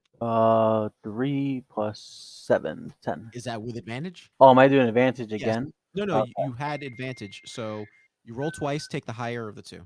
Okay. Can we roll again? 14 Okay. plus 7. 21. Okay. So you throw him violently through the crossbeam. That's one of the many not crossbeams, one of the beams supporting this overextension of like almost like an awning, and you throw him through this beam, and then he goes through the window shattering glass. I need you to hold on. Oh my God. I Can't was wait not to see my next move. It's gonna be stupid. Cesar, Oberon, you take 4 points of slashing damage as you go through this. Oh, and I have to do bludgeoning damage too. And you take 2 points of bludgeoning damage, taking 6 points of damage total from hitting the beam and then going through the window. Gotcha. Your move, Oberon. So as he hits the You're in the establishment, by the way, now. as soon as he went into the establishment and hit the beam, like part of the glass is still falling, and for a moment the light of the glass as it bounce off the reflections of sunlight or candlelight seems to like gleam a little bit, like you see like the reflection of it, I see and sunlight. Oberon is gone. He's invisible. He's rushing out, and he's gonna literally go full football player kick straight to the nuts. How are you invisible? Furball. Oh, okay. Gotcha. Yeah, he's going to hit you in the nuts. Let me say give an advantage roll on that. 22. That's with advantage? Yeah. Okay, yeah. So he hits you right in the nuts. I'm going to treat this as a crit hit. So 6 points of damage. You take 6 points of damage. This thing hits you in the junk. That breaks your invisibility, I'm assuming, unless the furball one is special. As soon as it breaks his invisibility. Can I react? Yeah, absolutely. Yeah. Okay. Oh, you like to play dirty, huh? Okay. And then I will go for another unarmed strike, like a punch, almost to his gut, and like an uppercut. Pow. Or 4. Unfortunately, you go to uppercut and you twist your fist a little bit. You feel, the first layer of, well, no, it's actually hitting armor. So no, it hits armor, and you twist your fist, and you actually kind of like almost burn the skin of your knuckles with the friction. Not going to be anything that causes you any damage, but a little uncomfortable. No, he looks at him and just takes a deep breath and goes like, all right, that's it. It's taking too long. Let's finish this. 1-1. And he pretty much goes, once his hit. I was thinking the same too. Okay. Clenches his fist, gets it ready. He gives you the honor of hitting him first to do whatever damage it is, because he's literally dropping his guard, because that's what 1-1 means in Giant. Mm-hmm. You're taking Your guard down, then my guard down next. All right, so his guard is down to let you hit him. How much damage does he take? I'm gonna wind up my punch, and it will be 5 damage. All right, takes it and goes and takes a deep breath and goes to do the same. And you allow it? Yes. It connects. You only take 3 points of damage, and you feel that same. You feel what you've been feeling before. Did you ask me? When I feel as Valak gets punched by Oberon, he starts to feel that in his punch, his hands were trembling, as in that Oberon might have given everything he's got, and in the giant world, that is kind of like a sign of respect when you give everything you got to each other, just a whole bare fist to fist. And as that happened, Valak says, "No more," to Oberon. No. Oberon pulls his hand back and he does the same rubbing sensation that he did before when he entered the bar, which was rubbing his wrists, like if they were hurting. And he just nods and for a second, like you pick up the same thing that his hand was a little bit trembling, and he just stops after like a second. He shakes it off. I'm sorry. Don't mean to be rude. Come. I know somebody that will buy drinks, and just like motions to you to follow him to go towards where the others were heading. Valak walks up to Oberon, extends a girthy arm, giant handshake. Instead, we're not. So it's not a normal handshake like humans, but you kind of grab like each other's like arm grab. It's a arm wrap. Yeah. Yeah. Your arm grab from with Carl Weathers and Arnold Schwarzenegger. Yep. Okay. I love it. A response in motion, and just like you. Yeah. You're strong. I like. It's nice that somebody speaks common in giant, and he begins walking with him to follow everybody else. We get drink. Yes, we get money first and then drink. So in the meantime, while this bro fisting bros moment was going on, Anar and it depends. Anar was heading towards what can be considered the village square of Charnwick. Was Oberon? Wow. Mirathol? Yes. Sorry, I'm It's okay. playing three characters tonight. Yeah. You mean you? Get out. Just get out. Leave. Nope. Done. Would Mirthal had followed Anar to this area, or would he be trying to go off his own beaten path? Oh no, I'm gonna try and follow Nor because he supposedly knows the area a bit. So Okay. What you can assume is, based off of the site that you see, the village square and the town hall, or the village hall, sorry, you see two bodies laid out almost somewhat of in a crucified manner on the front face of this village hall. And written in blood is just something that says, "The Crimson Court requires reparations." that's obvious. I mean, I think they got their message across, wouldn't you say? I would say so. Do I know who this Crimson Court is by any chance? I would say no, unless you spent some. Give me actually a history roll. This is going to be a retroactive history roll for when you spent a little time in the library in Anar's house. So, That's gonna be an 8. an 8. Unfortunately, you did not come across any names. Your focus was more towards Xander, as well as what's going on with the aspects of creation, as well as the history of Anar's people / Ankar's people, known as the Kiasi, as well as the past history of Kingsport.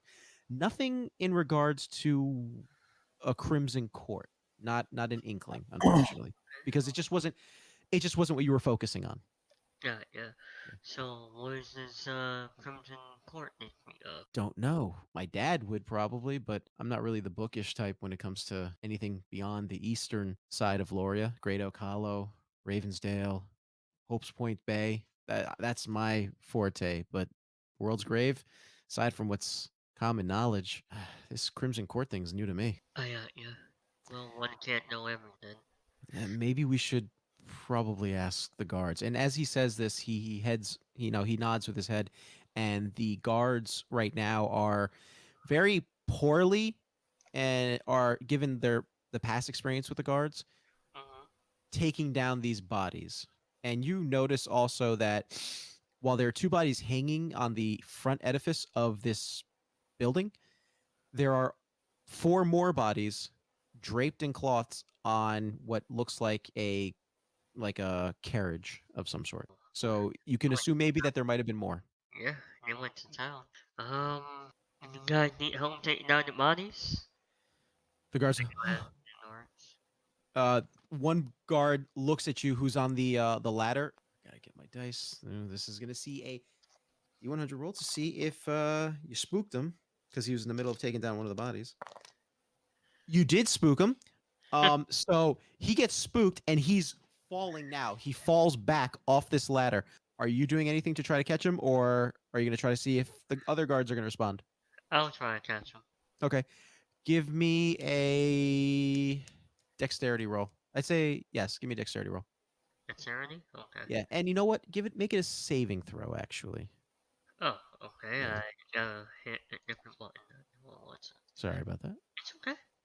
That's gonna be a 15. 15. You manage to catch this individual, and as you catch, thankfully, he's very light, right? Very much with a lot of the other natives of Carnwick, they're very gaunt and they are not what you would consider very formidable when it comes to what you see for guards or anyone in some sort of like official military position. Particularly, especially when comparing them to the guards of Kingsport, right? The guards of Kingsport actually look substantially, um, like they are actually capable of defending their city and their posts. While this place, these guards almost seem like they were hired out of desperation, or that they were the only ones willing to accept the job. So, you catch him with ease. It almost seems like the armor weighs more than he does. Sorry about that. Didn't He mean to goes, offend you. "Oh, uh, hi. Yeah. If you wouldn't mind, I'm dreadful with heights." How are the bounties hunting up there? So they have a ladder in between these bodies, and it seems like these bodies, while they're being hung basically by their hands, Mm-hmm. and the bodies are, they're being pushed or carried down by the force of gravity. The bodies are being hung by their hands, and in each hand looks like a long, somewhat stalk or spindly like stalk of some kind. So it's like just so I'm clear, the stall is like a Think straw. like a straw, yes, a narrower bamboo pole, something like that. Okay. If that's not holding up, I'll even get it on the ladder. I'm gonna summon my sword, and I'm gonna Elder Blast the salt off and let the body fall. Okay, yeah, you could do that with relative ease. Yeah, I kind of. So it's not very difficult. So you blast it and you focus your blast. So it's Mm. enough to break the stalks on both of these bodies. And the guards at the ready with the wagon down there, they catch one of the bodies. The other body hits the ground hard, right? There's a bit of like a crunch and like a bit of like a splat. And it it leaves a small little blood stain. The guards are quick to take that body and dump it onto the cart, and then the cloth that was covering the other four bodies now covers the six bodies in total. I And with my weapon and I kind of pressing this safety and try to clean up that small blood stain that landed on the floor. without any problem, the bloodstain goes away, and the guards look at you and they go, "Oh, thank you. It would have taken us hours probably to clean that mess. Actually, who are you? You kind of look familiar. Miracle.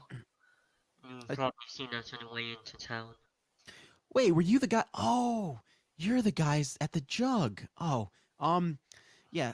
Thank you for that. Yeah, we don't know if we would have been able to handle that. I think that might have probably pretty much taken out a lot of us if your friends hadn't dealt with whatever that thing was.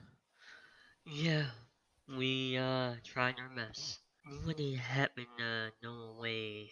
What is happening here anyway? Who hunted these bodies? Well, it's the Crimson Court. They're they're a bit of a problem with Carnwick ever since kind of ever since the doctor arrived. But that's just coincidental. I think.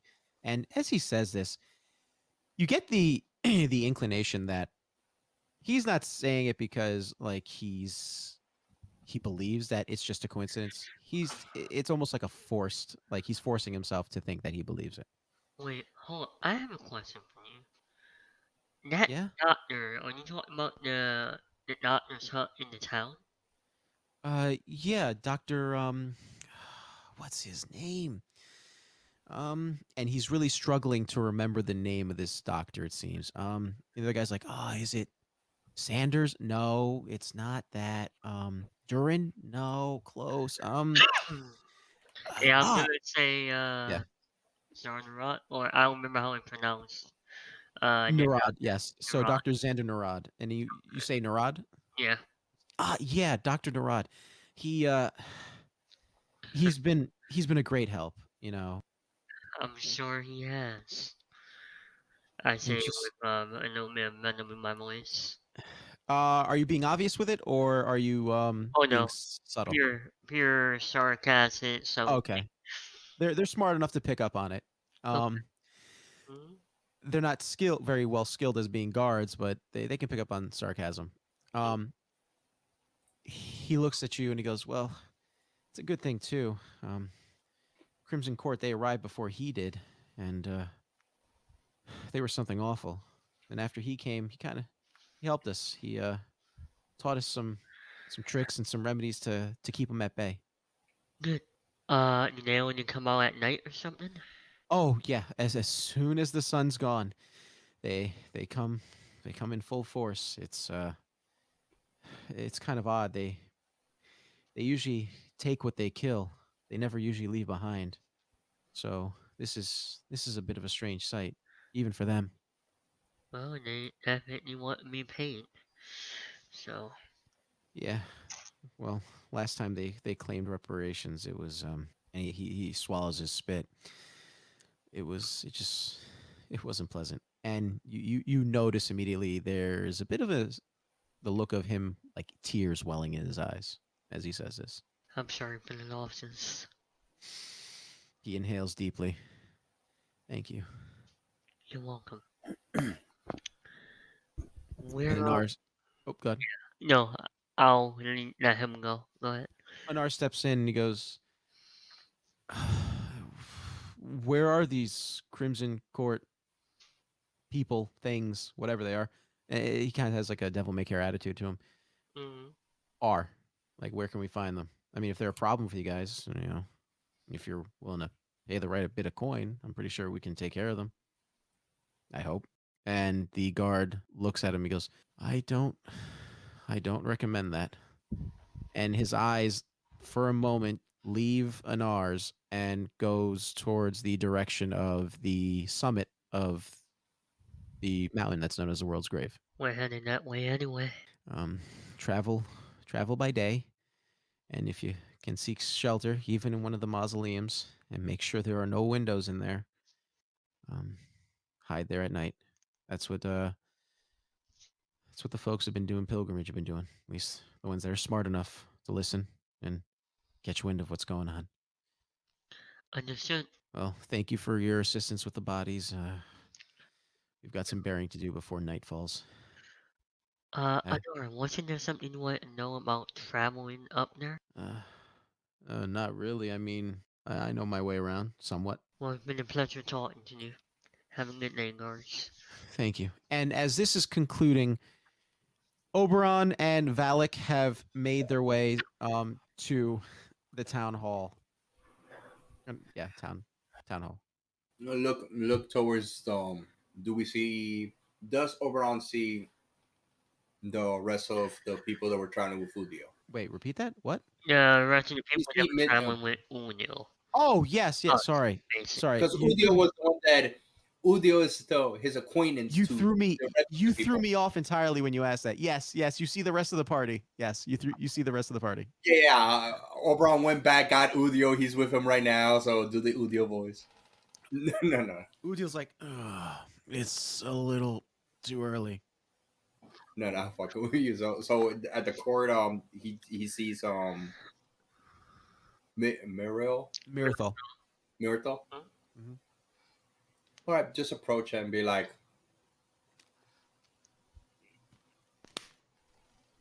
he's fine. Yep, that's it. Charisma 6. We good. In Elvish, I'm assuming. Yeah. Okay. That So need to work themselves out. okay. So Valak doesn't know what's going on when they're speaking in Elvish.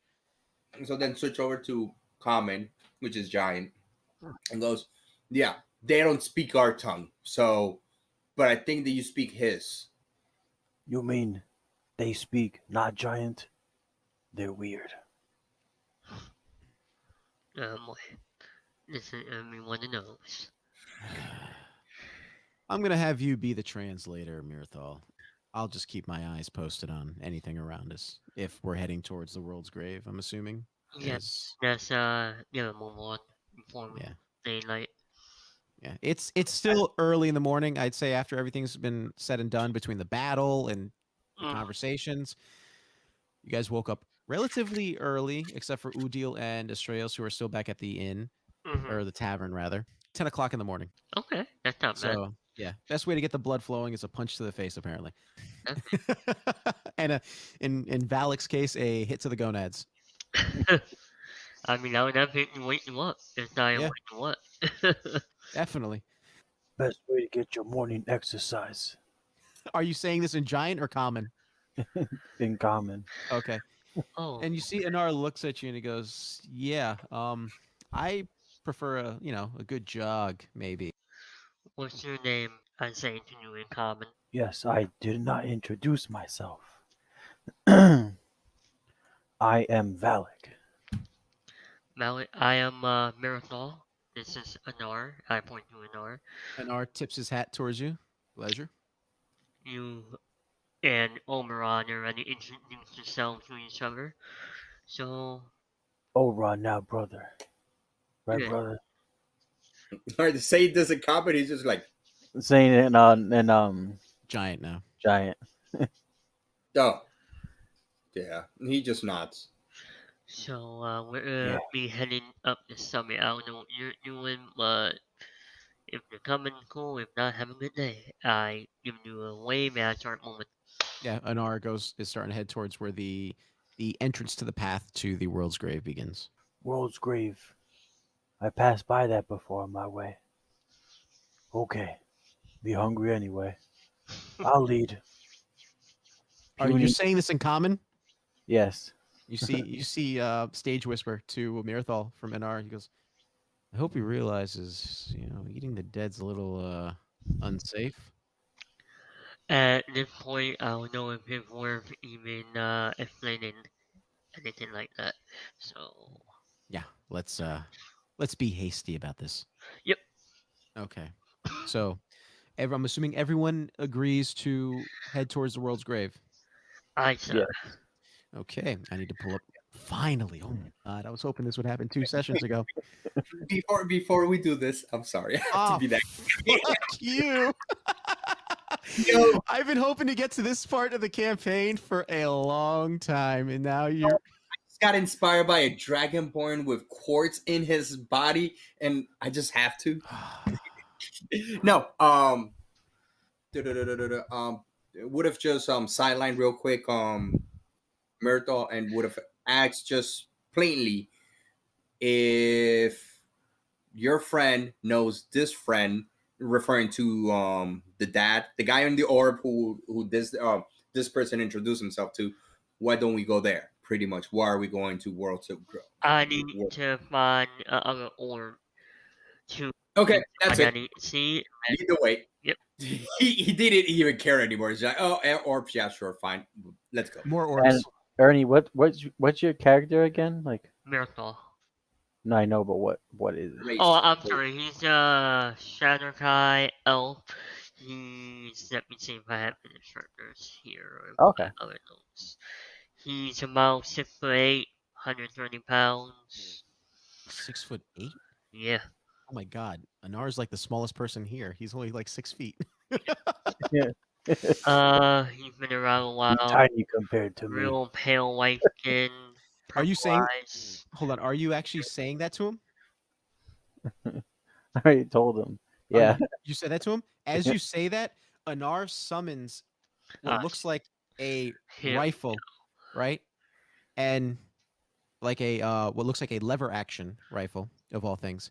And he goes, "Yeah, well, that's what this is for. It's a great equalizer. So big or small, puts you in your place regardless." And then he unsummons it. Cute. You don't fight with fists. Nah. Not Ah. traditional. Oh, well, when my life's on the line, I like to fight my way. Keeps me alive. Do you have Wow. any weapons on you that I At can least- see? At Mount? least you fight to the death. That I can respect. They don't get up when they're dead. Well, normally they don't, except for that one time. But we don't talk about that. That's true, especially if you eat them. You know what I'm saying? What? What in the fuck? he looks at Mirthon. Like he mouths the words "I told." He doesn't say it, but he mouths. He's like, "I told you so." This I'm getting throwbacks to your campaign, Yep. Ernie. He's Yep. like, "I think they're cannibals." Hey, Dr. Vanish, if you're listening to this, that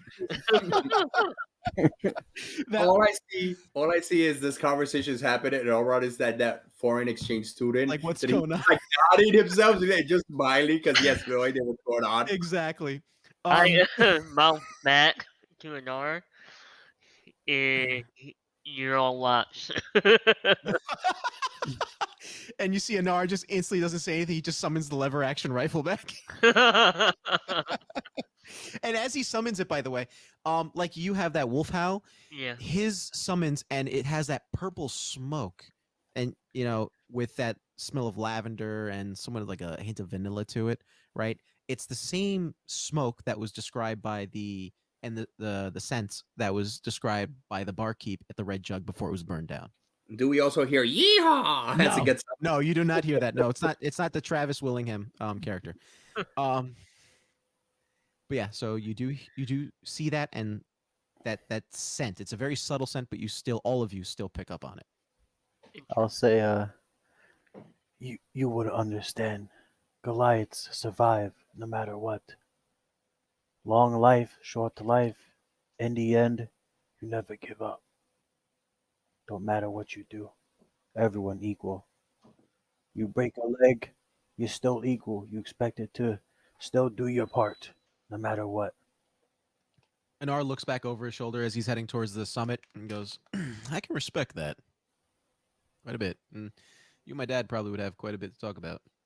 Yeah, should you meet him? Should you live to meet him?" Maybe this world is weird.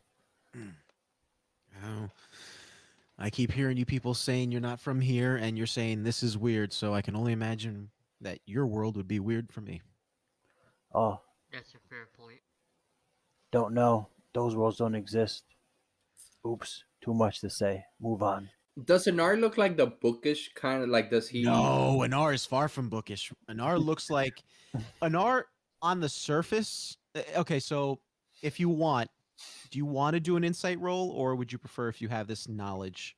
Just show me just tell me what does he look like a smart person compared to like their group. He looks like of average intelligence, or slightly above average intelligence. Definitely gives off the air of he understands more, like higher wisdom than intelligence. But his physical appearance is that of somewhat of like a pretty boy demeanor. Mm-hmm. But when you actually speak with him, it's like, okay, this guy's a little rough and tumble. So he appearances can be deceiving. That's the best way I could describe Anar. Okay. Which seems to be, well, you don't know this, but it would be. Oh, actually, no. I'll leave it off to the side for now. Yeah. Yeah. That's all I needed. Yeah, Thank you. appearances can be deceiving. He ignores that little comment and he heads towards the summit for the world's grave. I wake up Udio. Oberon wakes up Udio. You guys are what? Get out! No, not happening. No, not happening. You guys are leaving them. Udio woke him up so that way he didn't get left behind. Nope. Udio's like, you know what? I'm gonna sleep in. No, I'm literally gonna put the whole veto on that because I'm not playing four characters in case someone's not here tomorrow or not tomorrow, next session. Okay. So, yeah. I guess I banged him on the head a little bit harder than I thought. He's sleeping off. Well, that plus all the drinking and yeah. So he's sleeping it off, and then Astraeus is well into his research, so that could yield some good results next time. But as I said, we are at the summit of the world's grave. Before you is a singular, or seemingly singular, winding cobblestone path, littered, and I mean littered across on each side, flanking each side, are graves and mausoleums, some small, some large, multitude of possible individuals buried within these mausoleums or a series of graves, everything from we're talking like ancestral lineage that goes back to what you can only assume are the early times of Loria. And yeah, so there is uh this is essentially the world's grave, and you can see why it has earned it that title. So we here to do what now? W- Well, Mirthal, do you want to explain or should I? By all means, take the reins. Just tell me who I have to kill. Well, no one yet, hopefully. I mean, but Mirthal over here is a champion. Mirthal, you want to show him your mark? Sure, and I'll mill the mark. I believe in the title Raven. If Yeah, I'm so it has the raven feather with the skull. Raven Power. Oh, So, oh, sorry, Oberon, you were gonna say something? No. Oh, okay. So he's here because he's looking for his quest. He's a champion of the aspect of creation of death. Kind of ironic, creation and death, but you can't have life without the opposite. yep. He's searching for what's referred to as the orb of Eresh. They've already found another orb, the orb of Fontis, and so unfortunately, Fontis doesn't have a champion, and he's not Fontis's champion, so Fontis can't tell him what to do or what he's hoping he'll do. And that's about it. Okay, so we kill him. Okay, that seems simple enough. Wait, That's fun. wait, kill who? Wait, hold on. He looks at Mirthal, he looks at Oberon, and then he looks back at Mirthal. He's like, did I say kill someone? What? I don't remember you saying it, but You said you want to become champion. People in your way, you kill, so you become champion. No, no, champion's a different title. It's bequeathed onto you by a aspect of creation. This doesn't have to do anything with martial combat. Well, not all the time. Sometimes it does, but not all. And he starts to ramble on, and then That boring. Let's go. he looks at again. He still has the lever action rifle, and he looks at Mirthal. He rolls his eyes. He goes, "I'm kind of regretting my decision to come here, and I kind of wish Aiden was here instead. Wonder what he's up to right now." I have no clue. Yeah. But yeah, I'm wondering why I got myself into. And I speak in giant to Oberon. Let's go, brother. Sure. Yeah. These. I have no idea what you are all saying. I'm just following, but Yeah. sure. Let's So go. yeah, so we were speaking in common, and then we were like just talking what we're talking, and then all of a sudden he's like, "Let's go, brother," to you in giant. Oberon. Yeah, that's what he responded Yeah. in Yeah. John. Yeah. Like, yeah, sure, let's go. No, not a problem. I have no idea what's Strong going people in front, weak people in back. Let's go. Come on. on. All right. Okay. Hey, What are your passive perceptions, by the way? Oh, Since this not no, we're not the strong people, so we gotta see what the strong people are doing up front. 11. 11. But as as his brother passes by, he looks towards um guy with shotgun or whatever that would It's both act. it's a lever action. Lever action. He goes, I have no idea what's going on. I do apologize about any inconvenience. Would you, as a token of what you all call gift, would you like a drink and offer him the wine if he would like to take a sip off the wineskin? He looks at Oberon. He says, "Please don't take offense in Elvish. He please Yeah, don't he's speaking in yeah Elvish. please don't take offense to this, but it's a little too early in the day for me. I'm not sure what it's like from what I'm understanding and what I'm becoming a little too accustomed to, considering the fact that you're all from different places. It's a little too early for me to be drinking right now. That's more of a nighttime thing, before bed." And he puts his wineskin back. It's nighttime somewhere. Then just continues going forward. You see, he says, "You're not wrong," and he shrugs it off and follows you. Okay, so we're just walking forward now along What's this your passive? cobblestone. What's your I know 11 for Oberon. What's Valak's passive perception? Oh, okay. I didn't know if you were asking me. Passive perception 12. 12. Ooh, this is gonna be fun. So the strong people are leading the front, yep. and so you guys are following this singular winding path. As you're following the singular winding path, you see what looks like several individuals hunched over these graves. Valak, give me a perception roll, since you have a 12, so that would merit you to actually be able to try to perceive it beyond what you have naturally. Okay. Perceptual. Gotcha. All right. Perception roll. And by several, I mean you're looking at close to like 10 individuals Okay. of varying sizes. 10. And you guys, oh, sorry, let me preface this by saying you guys have made your way up substantially. So you met no conflict all the way up. You actually passed several pilgrims as you're making your way up this singular path. And up ahead, you do see a fork in the road, but this is before that. 12 total. 12 total.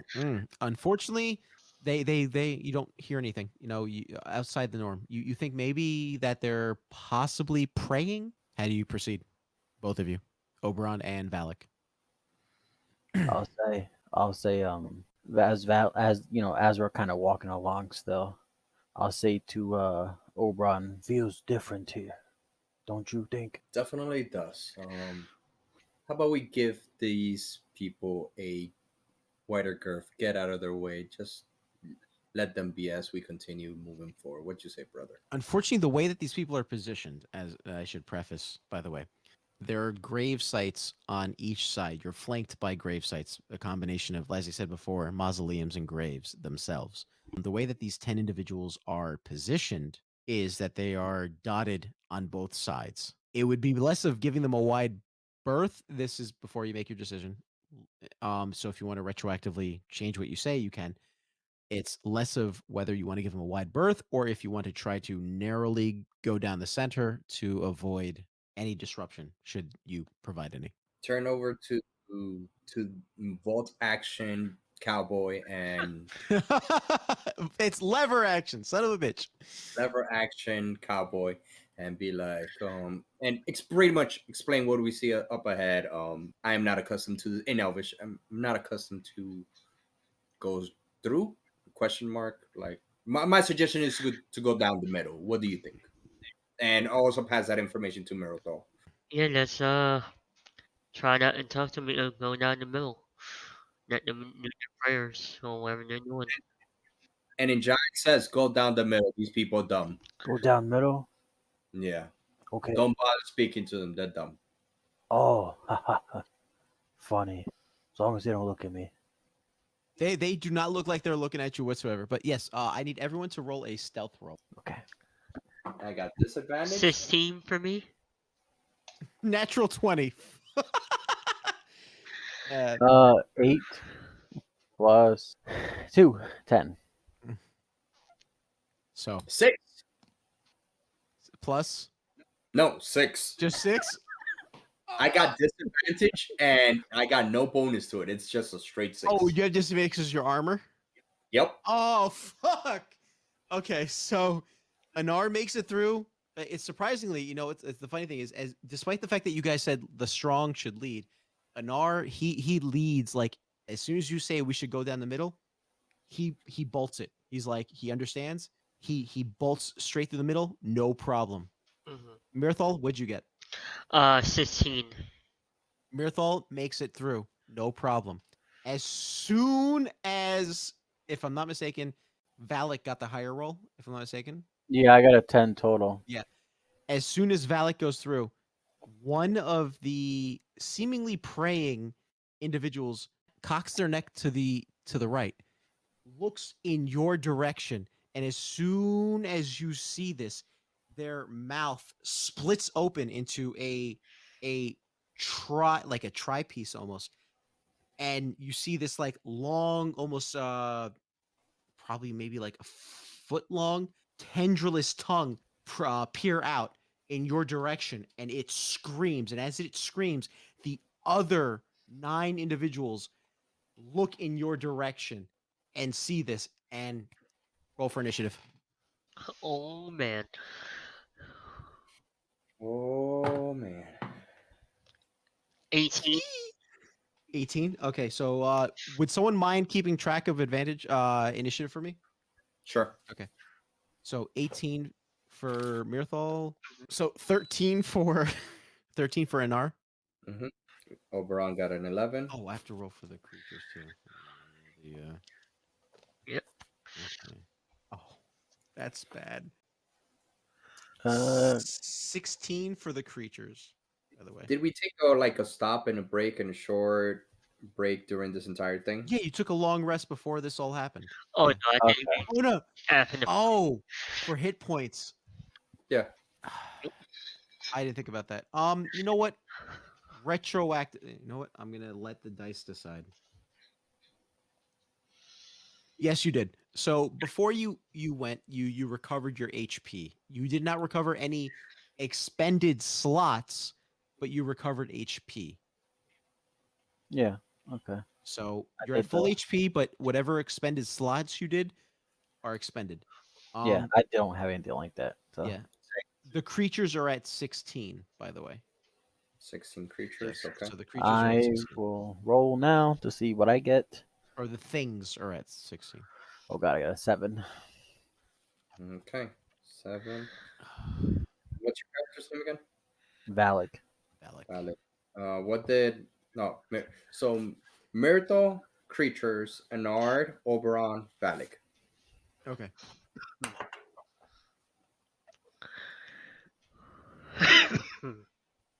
You see what I posted? The squad cats. What'd you post? Oh. Oh, it's No, all right. bring it. Sorry. Who goes first? Sorry, you threw me off. Myrtle. Mirthal? Okay, Mirthal, go ahead. My racer is summoned. You hear the howl, Mm-hmm. and whichever creature is closest, I'll say. They are with Have they they are all all when I so turned into the thing? Like with so they are all within proximity of one another. So you're good. right. So as I caught the sword up over my head, you see it start to glow with a wave of what is this like energized air. Uh, Mm-hmm. basically, I'm casting booming blade. Okay, I know I take a swing. give me a roll. Yes, sir. That is going to be a 13 to hit. You hit. Easily as you easily cleave your blade against this creature. Okay, that is going to be that's 15 slashing damage plus how much it would be. Sorry, I turned this up. 1d8. Okay. 28. You said 28 No. 15 plus a d8. Hold on one second. That's gonna be 6 more points of thunder damage. total. So that's 19 altogether. So as you cleave your I'm blade sorry, against that's this 21 altogether. My math as you is way off. cleave your blade against this creature, you come down with a quick motion. It's almost like watching an Akira Kurosawa samurai flick, right? Like Yojimbo or something. Mm. And you draw your blade, and the way you draw your blade, it's very artful in its appearance, or very performance based, and it summons in your hand as you draw it, right? Even though it didn't exist beforehand, and then as you swing it down, right? You cleave this creature straight diagonally in half, and it's dead. It you bisect this creature. There's a moment of like lapse realization of what has happened to it, and it slides into its different sections, and its legs actually kind of continue moving forward a little bit before dropping forward, and you've dispatched this creature. Awesome. As So there are the now 9 creatures left. as the energy disperses from my blade, you hear a Mhm. slight howl in the wind,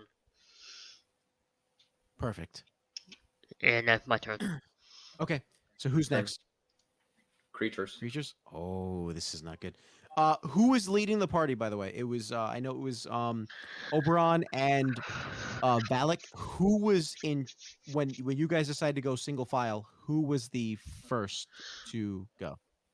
That was an art Yeah. because you said as soon as I said that an art went first. Oh, that's Yeah. Yep. Fuck me. You said he went in front of us. That's right. Well, no. Who was the first after Anar when it came to between? It was Sorry, Anar, Anar, then Mirathol, then it Anar, was That Anar's. Malik triggered them scene, and Oberon would have been the last one. So Anar passed them. So Anar would have been fine. Who between Valak and Oberon? Who would have been the one to trigger them? Essentially, who was first/second in that pattern? Well, that was you said in the order that it went. It was Valak. So Valak. So It didn't even get to me. okay. So Valak would have triggered them. Yeah, that's all. Yeah. So Valak was ahead of Oberon. Hmm. Okay, good to know. Good to know. Oh, okay. So one of the creatures goes, lunges at you, and tries to bite you. It hits you with a dirty 20. Does that hit? Talking to me, right? Yeah. I mean, yeah, obviously. Okay. I see this thing launching towards my giant brother. Go ahead. As I do that, just instinctually, similar to like when I throat punched him, extend his hand towards that creature, and as the hand stops inches away from his face, it flickers, and now he has to target one of his allies. I'm using my cloud room. Okay. Let's. So it does it instantly. Or do I have to re-roll the attack? You have to attack a new creature. So I have to. That is your, yeah. I'll read it to you in a moment. It hits. It hits the other creature. Yeah. So if it makes me re-roll, yeah, it hits the other creature. Correction.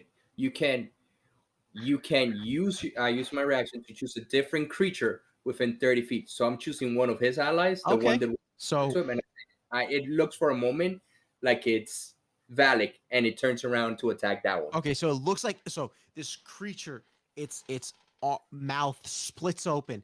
This tendril like tongue splits open, almost kind of like the tongue from like Alien, right? I immediately just be like, it just points towards that one. And then it looks like it's about to try to bite Valak, and then it switches towards this other creature, its ally next to it. Let me roll the damage for it. Okay. Sorry, give me 1 second. All right. So it does. So the creature does 8 points of piercing damage as its proboscis-like tongue lunges out of its mouth and pierces the neck of its ally. That's it for its turn. Who's next in the initiative? If all the creatures are done, it will be on ours. Yes, the other creatures have not noticed you yet. So Anar. Anar, standing beside Mirathol, lifts his lever action rifle, aims, takes a shot. Yeah, uses Deadeye from Red Dead Redemption. Natural 20. I love it. Okay. It's high noon. Yeah, pretty much. Okay, so I automatically. So I have to roll that. That's 24. 33 points of piercing damage, and this thing's head just implodes as this bullet goes from one end to the other and just leaves a path of like a trail of viscera and a red mist, and it just drops. And actually it's a little comical because the tongue that was piercing the neck of its ally is like still hanging onto it, and it's kind of like flailing around, almost kind of like a lamprey would to its prey. So Anar is going to stay where he is, and it is now whose turn? Oberon. Oberon, God, what are you gonna do? Just seeing this doesn't. All the other creatures doesn't go for his axe, but instead grabs his primary weapon, the mace, with his left hand, and literally just like backhands the creature, but with the ball, so it looks like they're getting slapped. Okay, give me an attack roll. That would be a 16. Yeah, you hit, and you're doing what this technically would count as Bludgeoning damage. It takes 3 points of bludgeoning damage. Okay, so yeah, you do 3 points of bludgeoning damage against this thing. As you hit it, with your, I'm assuming you're hitting the backhand of the axe, the back part of the axe. Oh no, it's a flail, so it's Oh, getting hit with the oh, flail a head. flail. Okay, so as you smack it with the flail, and you lift up the ball part, right? The skin doesn't quite pop up. It kind of just stays like if you like pressed your hand against clay, right? It leaves that type of impression on there. And the thing cocks its head towards you, and its eyes actually roll, which are clouded white, just roll almost very lazily just to the back of its head. And you can actually see where these eyes actually connect to the sockets themselves, and they're kind of facing you right now. Are you doing anything else? I'm gonna wave my hand in front of me, and I'm just gonna vanish. Hidden step. Like that's some freaky shit. I'm out. And he's gonna move away. Okay. All right. It provokes. It does get an attack of opportunity. I'm gonna do it with disadvantage. Is that okay? Yeah, because he's invisible. Yeah.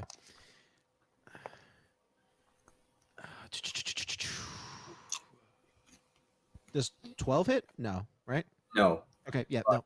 This thing swipes blindly at you, and you easily just evade it entirely. And as he's passing Valak, he goes, "We should go." He can't hit us right now. He's off balance. It just keeps going. His 30 feet. So what's Valak's reaction to hearing this disembodied voice? You just hear a voice in your head speaking to you in giant, I'm assuming. Yeah. And, and it's like, let's get out of here now. What, me no attack now? I was just like, son of a. Just... Okay, so is that it for your turn? Yeah, that's it. Done. Okay. Who's Back next? to bonus. Valak? Yes, Valak's turn. Your turn, Valak. All right. Enter Valak voice. Okay. Me turn now. Valak will use his primary weapon, the great sword. He takes Okay. the great sword and proceeds to attack. The one that was looking at Oberon. Okay. Well, that's the only one looking at well, that's still around technically. That's focusing on you guys. The others seem to be more preoccupied with their action of what they're doing than the combat going on. I'm gonna roll for attack. Okay. With my great sword. Go ahead. What is that? That was loud. Sorry. 16. You hit. 16 plus 8, so that's 24. Yeah, you hit. And These things don't have high armor class. 2d6. Okay, take that out. 2d6. That means I roll the dice twice, right? Yes, you roll 2d6 and you add whatever modifiers you 5, have. and then next one 4. That's 9 plus 5, 14. Okay. 14 points of damage. Wow, you did quite a bit chunk again. So you swing. Are you swinging? Like, how are you swinging your blade? I'm going to swing it and kind of swing up and go slash it, try to like down or right in the middle of its body so I could like split it open if I can.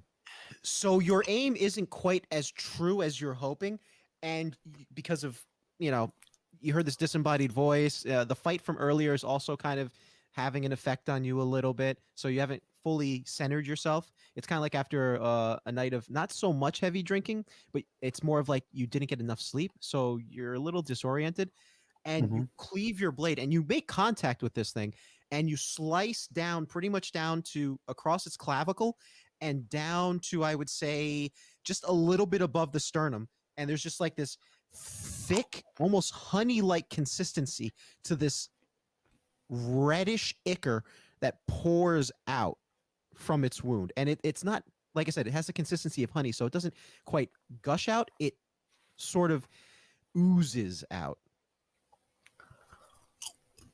So you still have your bonus action and movement should you choose to do anything with those.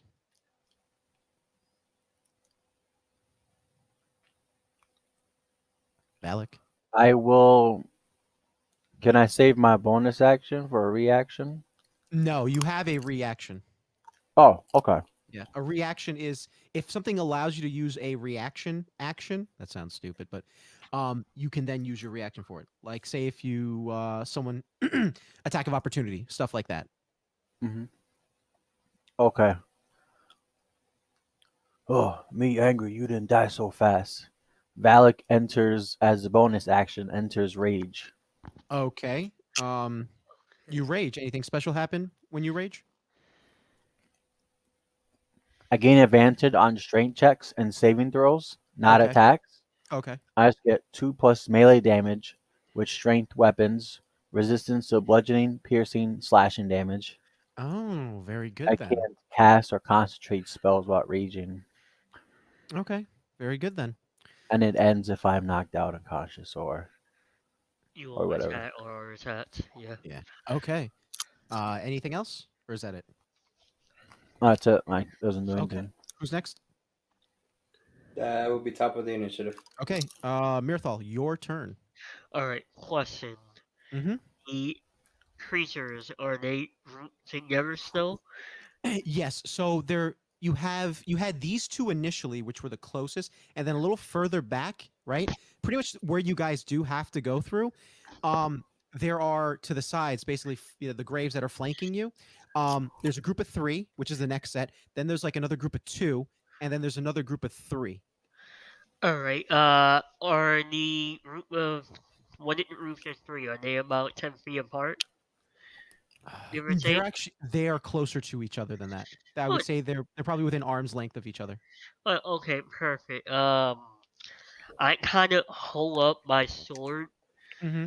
Like, you ever seen Thundercats? You know Yeah. when Lyle try to send his sword, Yes. I thunder Thundercats. out. Oh, Mm-hmm. Yeah, and the you seen the hilt of my blade, the wolf eyes line up red, Okay. and you guys hear this piercing howl. And it surrounds those three, and the sound is louder and louder until it goes boom. I'm casting shatter Okay. at that Constitution level. saving throw, right? Yeah, What's the DC save? 13. 13. Not quite 11. Okay.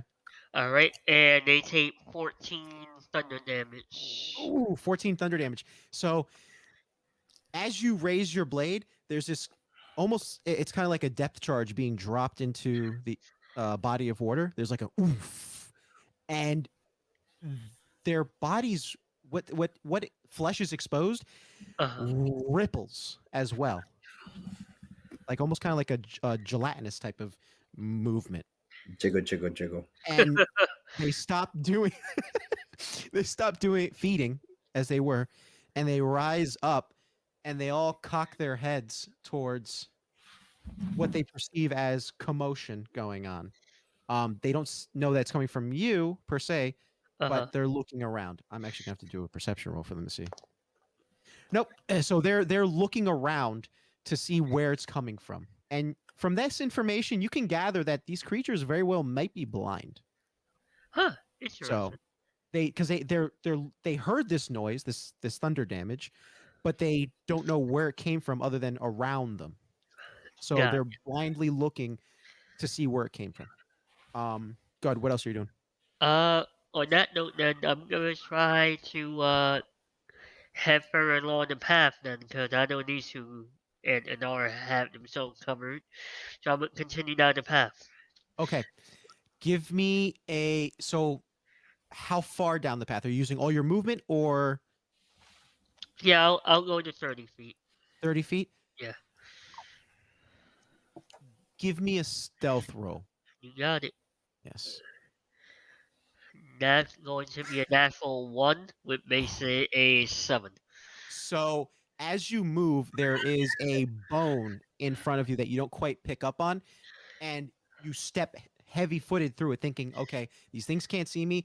I think they're preoccupied with preoccupied with what I just did.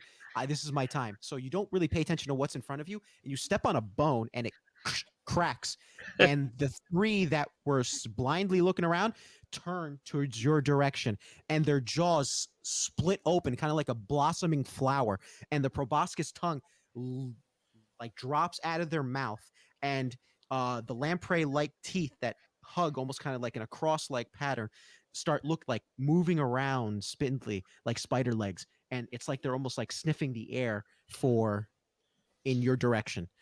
Um, now, Miracle is that's a whisper fuck, and that's the end of my turn. stealth roll for the fuck. No, I'm just kidding. Who's next? Your creature's turn. Okay, so the creature that's busy with Valak is going to make an attack on Valak, trying to grapple him. So in the process. Oh, that does not hit. Does 10 hit? No, I have 14. Fuck no. So this thing tries to lunge at you and try to rake its claws into your skin, but it just doesn't quite make purchase on you as its nails glide across your skin, but your thick callus like skin on your chest just glides, and you barely feel it. It kind of actually feels like almost like you're getting like a gentle massage.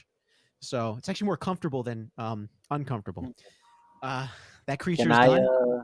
Can I do a reaction to that? Unfortunately, no. That's not how it works, unfortunately. Unless Oh, you want okay. to say something in response to that. No, I'm good. No? Okay. Now, the other three creatures, they have about 20 feet from you. So they get to Marathol. First one's going to make an attack. 21. Hit. Okay. Third one. That's a 7. I know that doesn't hit. So the creatures, did they have to pass by my invisible self? No, because you're by Valak right now, right? No, I moved towards Aenar. Oh, so you went to Anar? No, they're not near that because since you were by Anar, what's his name? Mirthal went up ahead of you guys. So he's ahead of you guys right now. So you're by Anar, Mirthal's beyond Valak, and the creatures were a little bit further up from Mirthal. They're about 20 feet from Mirthal, and after he broke that bone, they were alerted to his presence, and they went towards him. So you were actually about So hold on, paint me a picture, because I know Anar went past the creatures without any issues. No, he did not. Anar stayed behind. Anar's covering from the back. He's offering range support right now. He didn't move. Okay. Yeah. So he didn't move. Anar didn't move whatsoever. Then it's Mirthal who moved. And now we're at the situation that we're at.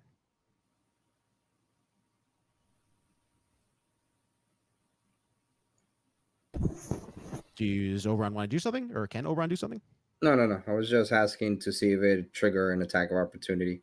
No, unfortunately not. You answered my question. Yeah. So 21 for the third attack. Sorry. So 21, 7, 21.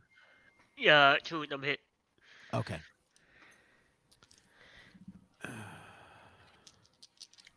First off. Okay. It's 3, 3, 2, 1.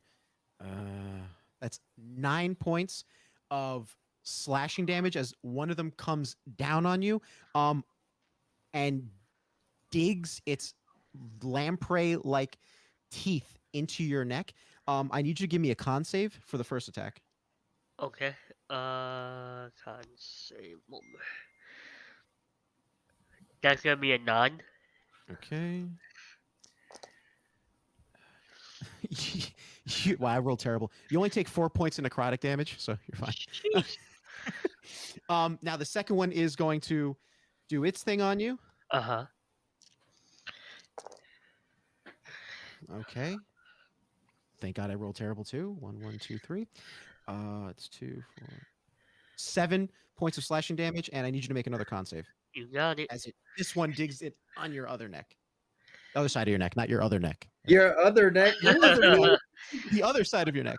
Oh damn! They found out my secret. You got 2 necks? I got a 16 on the con save. You save, so fortunately you only take half damage, and that's only going to be 3 points of necrotic damage. So, Ugh. You and see, as you feel it as it pumps something into your being, but you're able to shrug off at least the more potent part of it. And Oh, but wait, it is very. I have remember. I think I have resistance in general Oh, to let me see something So that means if that's the case, that means you only take 2 points Yeah. from the first one. Yeah, so I have necrotic resistance. Okay, so you take 2 points from the first one, and I'm gonna round down 1 point from the second attack. Okay, so let me heal up for 3, and now balance it out. Man. Yeah. There we go. Okay. But the other one missed you, and that is it for those creatures. Next on the initiative, Unart. Anar, seeing what's going on, is going to move about 10 feet, not straight, a little bit diagonal, get a clear line of shot on one of the ones that currently is gripping onto Mirthal. He's going to use. Let's see, does that hit? Ooh, that just hits. Okay, so you see he aims, and there's a brief moment where his hand's just shaking a little bit, and he steadies it just for a split second. As he squeezes the trigger, the shot fires off and rings, and it strikes one, and it only does, let's see. Okay. 10 points of piercing damage as this bullet just drives right into this creature's clavicle, and it pulls back. And as it pulls back, it tugs on the lamprey-like teeth tug on the neck of Mirthal. It's a little discomforting as it does this. Should you try to, push this thing off of you, Mirthal, I'll give you an advantage on that. Okay, so I'm being grappled right now. Am I clear on that, or? Yes, by this creature. All right. Yeah, it's an auto succeed on the grapple if it hits the attack. Got you. Yeah. But the damage is con save based. So Okay. at least for the part where it bites you. But you have advantage on one of them should you choose to push it off of you. And I'll let it count as a free action too, because I'm feeling generous. So Nice. Okay. because that shot was really powerful. It's a trick. Don't fall for it, you guys. And now, as a bonus action, you see for a moment as this pink lavender like, not pink, sorry, purple lavender like smoke wrap around the rifle of Anar, and some sort of energy, you can't quite tell what it is, but some sort of energy is suffused into it. Huh. And that is where he's going to end his turn. Who's next? After an art, Oberon. Ron, your turn. All right. So, are all the creatures, or is just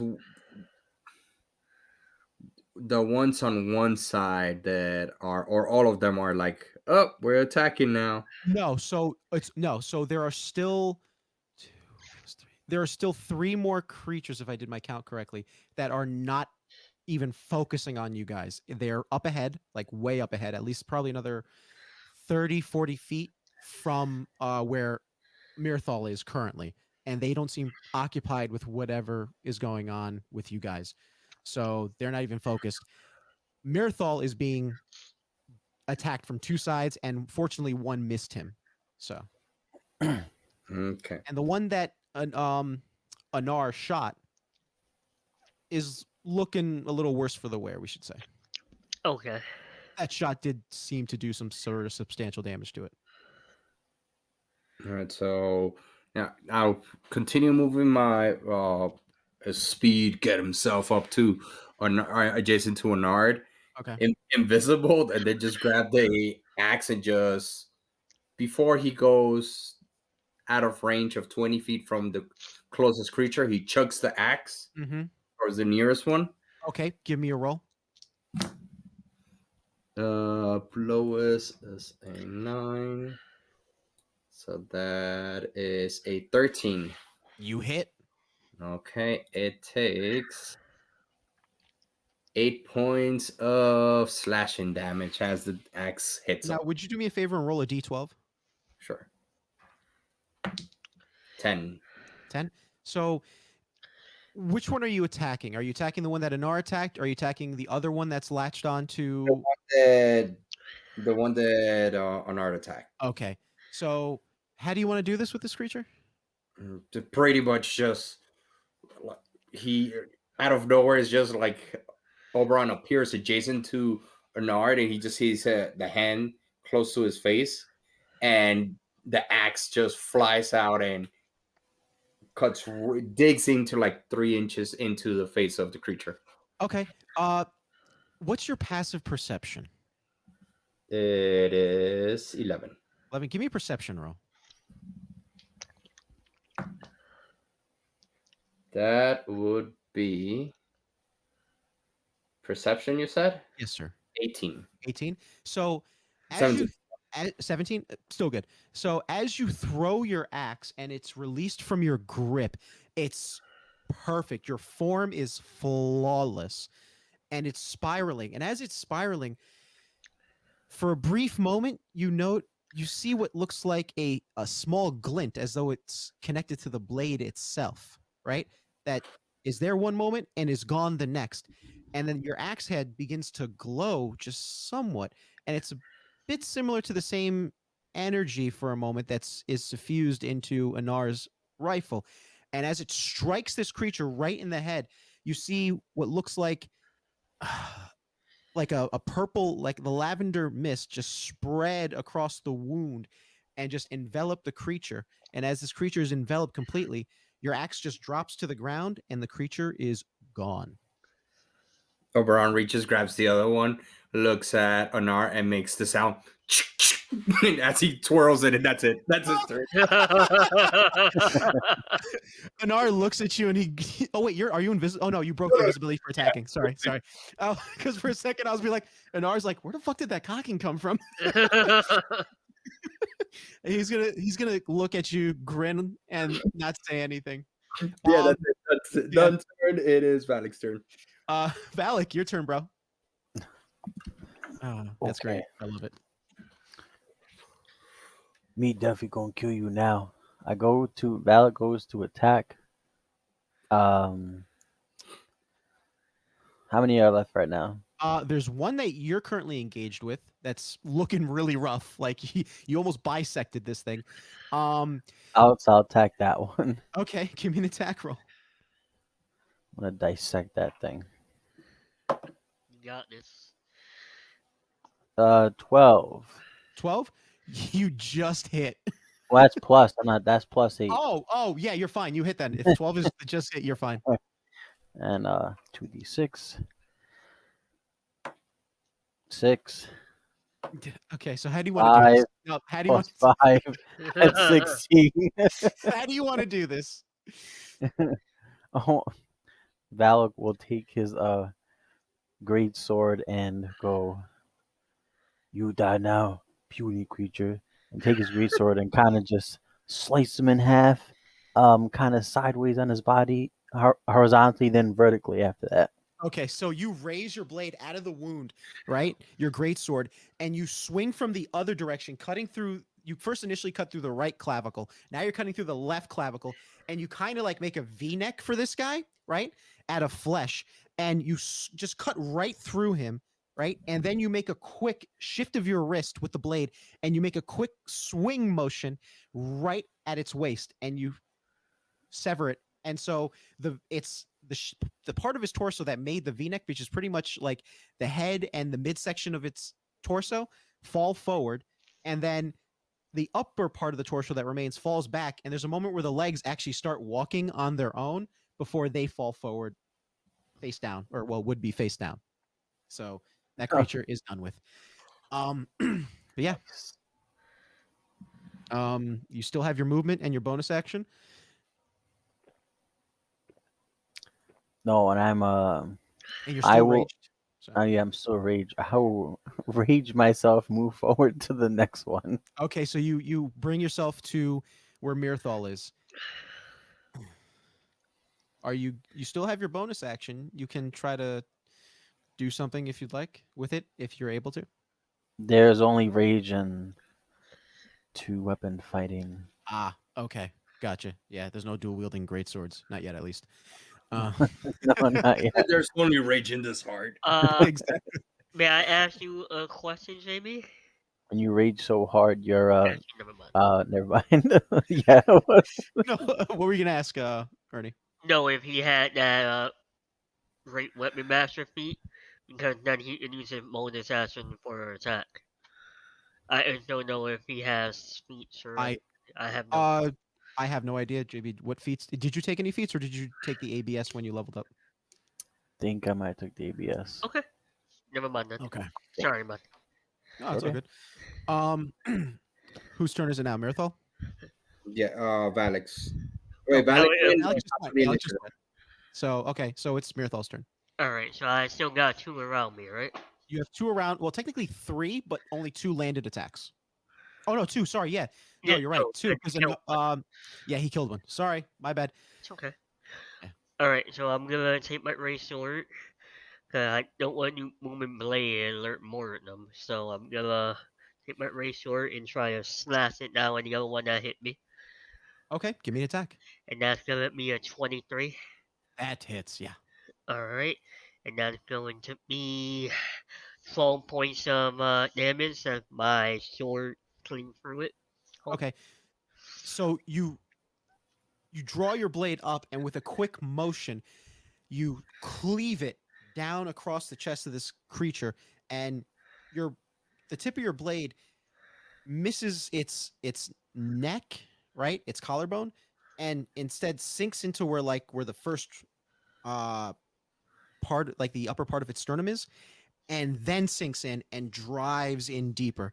And like before, well, you didn't notice this, but um like previous with the creature that Valak had been engaged with, it's this thick red honey-like ichor begins to seep out. And yeah. interesting. I can't remember. Are we doing potions as a bonus action or action? No, potions are your first potion is going to be a free action, Okay. and then anything after that will be a bonus action or an action. Alright, so I'm gonna pop a healing potion. I'm gonna take it out of my pack and Okay. shut it real quick. Okay. And I'm not a mover or anything. That's gonna be where I stand. Okay. Alright. Is that it? That is gonna be the end of my turn, sir. Okay. Monster's turn, if I'm not mistaken. Correct. I need you to give me a con save, by the way, Mirthal. Alright, let me just heal myself real quick. So that's 6 Mhm. points I heal. Boom. Alright. As soon as he said he was gonna take the potion, I seriously was like, "Oh, you're gonna drink that blood from that creature? I know, Cool. right? Okay, bye." I know. Alright, con save you said? Yes, sir. That's gonna be an 18. 18. Yeah. Okay. Yeah, you succeed. Alright. And yeah. Wait, Okay. that is their turn. I'm sorry. I don't know what the hell I Yeah. said yeah for. Okay. Okay. Okay. You only take 4 points of necrotic damage, which you Half have the to two. resistance Yeah. comes into 2. So you take 2 points of necrotic damage. Alright. It's like slowly whittling your health away. And again, you still feel this, like that throbbing in your neck as this thing's still latched onto it. This other creature is now going to try to attack you. Oh, 16? 16 misses. Oh, 16 misses. Okay, so no, it's out of luck. That's it for those creatures. Okay, so it's over on Cern.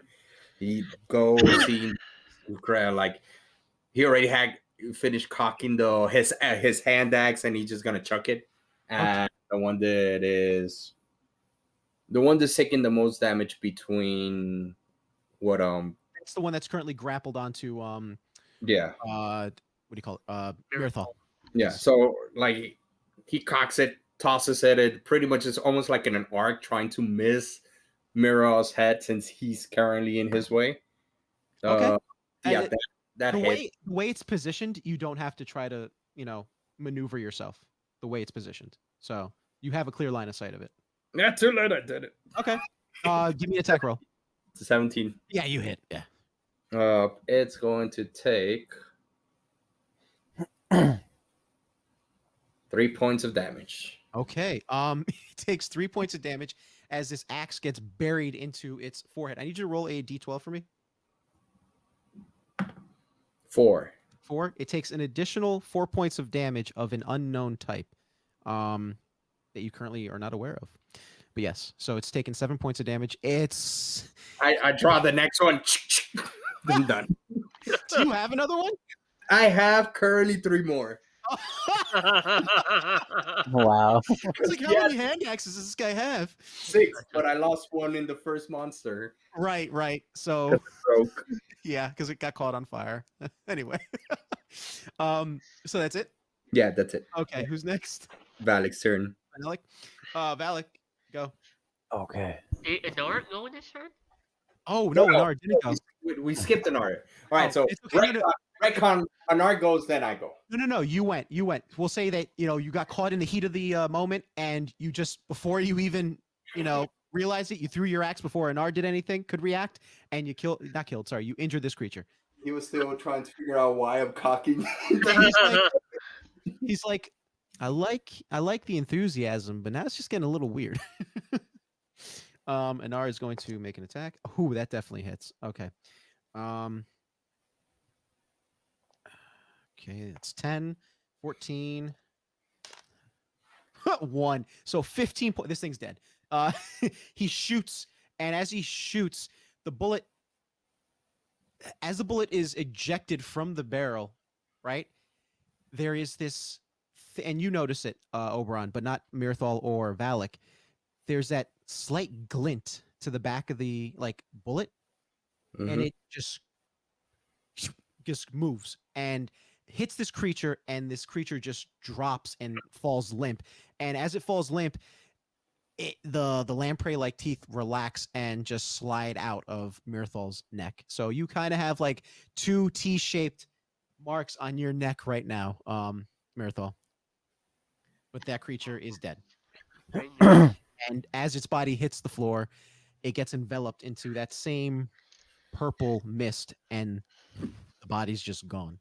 Did anybody else go like, let the parties? As soon as Let the bodies. No, I don't want to get DMCA'd. Anyway. Yeah. But yeah, that's Anar's turn. No, then that's Valik's turn now. And Valak. So Valak, go ahead. Oberon need help. Seems like me go attack one, attack brother. Well, Oberon's not in trouble. It's Mirthal that's in trouble. Oh, squishy. Okay. I'll come, squishy. Valak's the Deadpool of the universe. He can hear the DM speak. It's mine, and I will call him Squishing, and he will be my best friend. Go ahead, Valak. Okay. Valak will go towards the other creature that Mirthal that is attacking Mirthal. Okay. It's the only one left. Puny creature, you gonna die now. As and as you Valak, say that, it looks at you and cocks its head now, and it's that tongue kind of snakes in the air. The lamprey like teeth moving independently of one another, as it looks like it's like sniffing the air, and then it looks towards you for a second, and then looks towards the open wound on Mirthal's neck, and seems to be more enticed with that. you should be looking at me. And he goes to attack him with the great sword. Go ahead, give me an attack roll. Natural 20. What is that? 9 plus. Just had my sheet. What the fuck? Oh, sorry. 9 plus 8, 17. Yeah, you hit. You definitely hit. Okay. Roll dice. 2, 3. It's plus 5. It's 10 total. Okay, so you cleave your blade against this thing's midsection, and you drive it, and you grit your teeth, and you just push it through, and it gets kind of caught like about a third of the way into this thing's hip, and it's kind of like snug there. Yeah, you do 10 points of slashing damage against this creature. What's next? 2. He doesn't. I don't have anything for bonus action. So, Okay. the initiative, Miracle. Mirthal. Mirthal, seeing that the creature that got cleaved, tries to cleave it from the other side. Okay, scissor it. Okay, good. Yep, that's gonna be a 16 to hit, Yep, you're good. and that's gonna be 14 points of slashing damage since I bring my sword to bear behind it. So, how would you like to do this? So as Malik came and cleaned it. Using seeing the momentum of the creature turning, I go and I take my razor and I try to stab it right through the middle and clean up and cut his long tongue in half, cutting the teeth and the face in half from my set in it.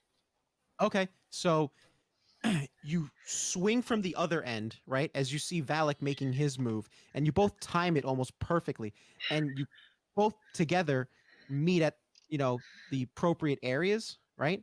And this creature gets you go 70%, Valak goes about 30%, and you just cleave this creature in half. You swing the blade up, and then you swing it back down with all your might, and you sever the tongue of this creature.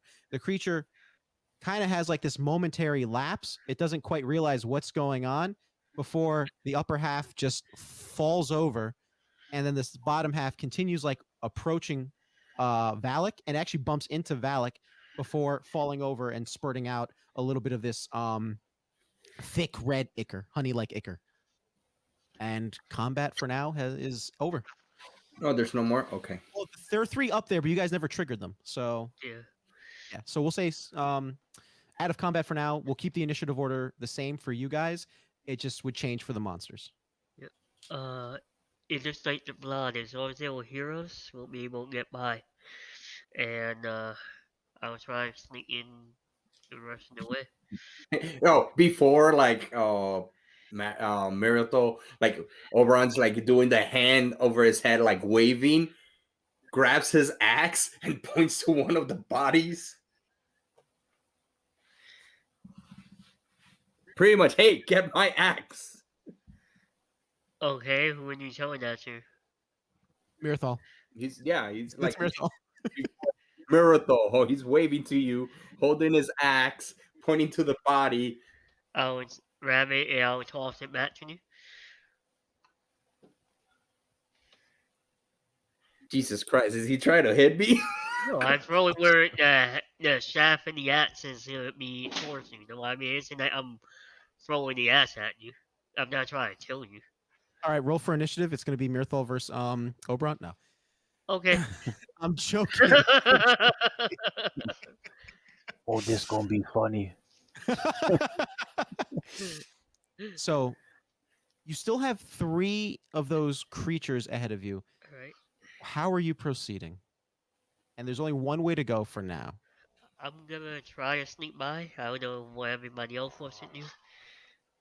Why you sneak by? You afraid? This easy. Well, it's faster than killing them all. That's why. Well, you got a date later? Is she pretty? I wish. But I do have somebody I'm looking for that may or may not be pretty. I'll find out eventually. Quick question: when the Nard spoke to Oberon, saying about like, "Oh, I was wondering," but now it's just getting annoying. Did he say that in Elvish? No, it wasn't like him saying it. It was him like that's kind of like his movement, like his actions. He was thinking, he's like, it seems a little odd. Like I get it at first, it was kind of funny, but now it's kind of like overstaying its welcome, that type of thing. Oberon can't read body language. Yeah, so it's lost on Oberon. Charisma 6. All right. This time, Oberon takes a deep breath.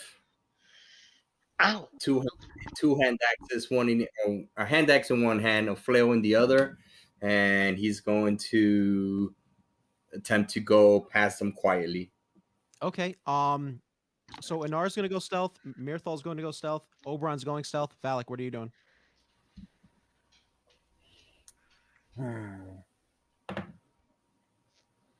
Me try, I guess. Go stealth. Really difficult.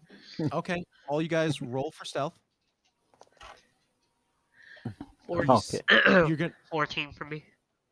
Okay. Let's see if an 8-foot Goliath could stealth. Oh wow, 18. Okay. You're sneakier than Mirthal right now. Plus 2, so that's 20. Dirty 20, nice. What about you, Oberon? Oberon's stealth is just all right. I saw the guy, the orb dad's father person. I could do that too. He gets to the ground, but he's doing like the Naruto run, but he's just kicking rocks. One. What'd you roll? 1.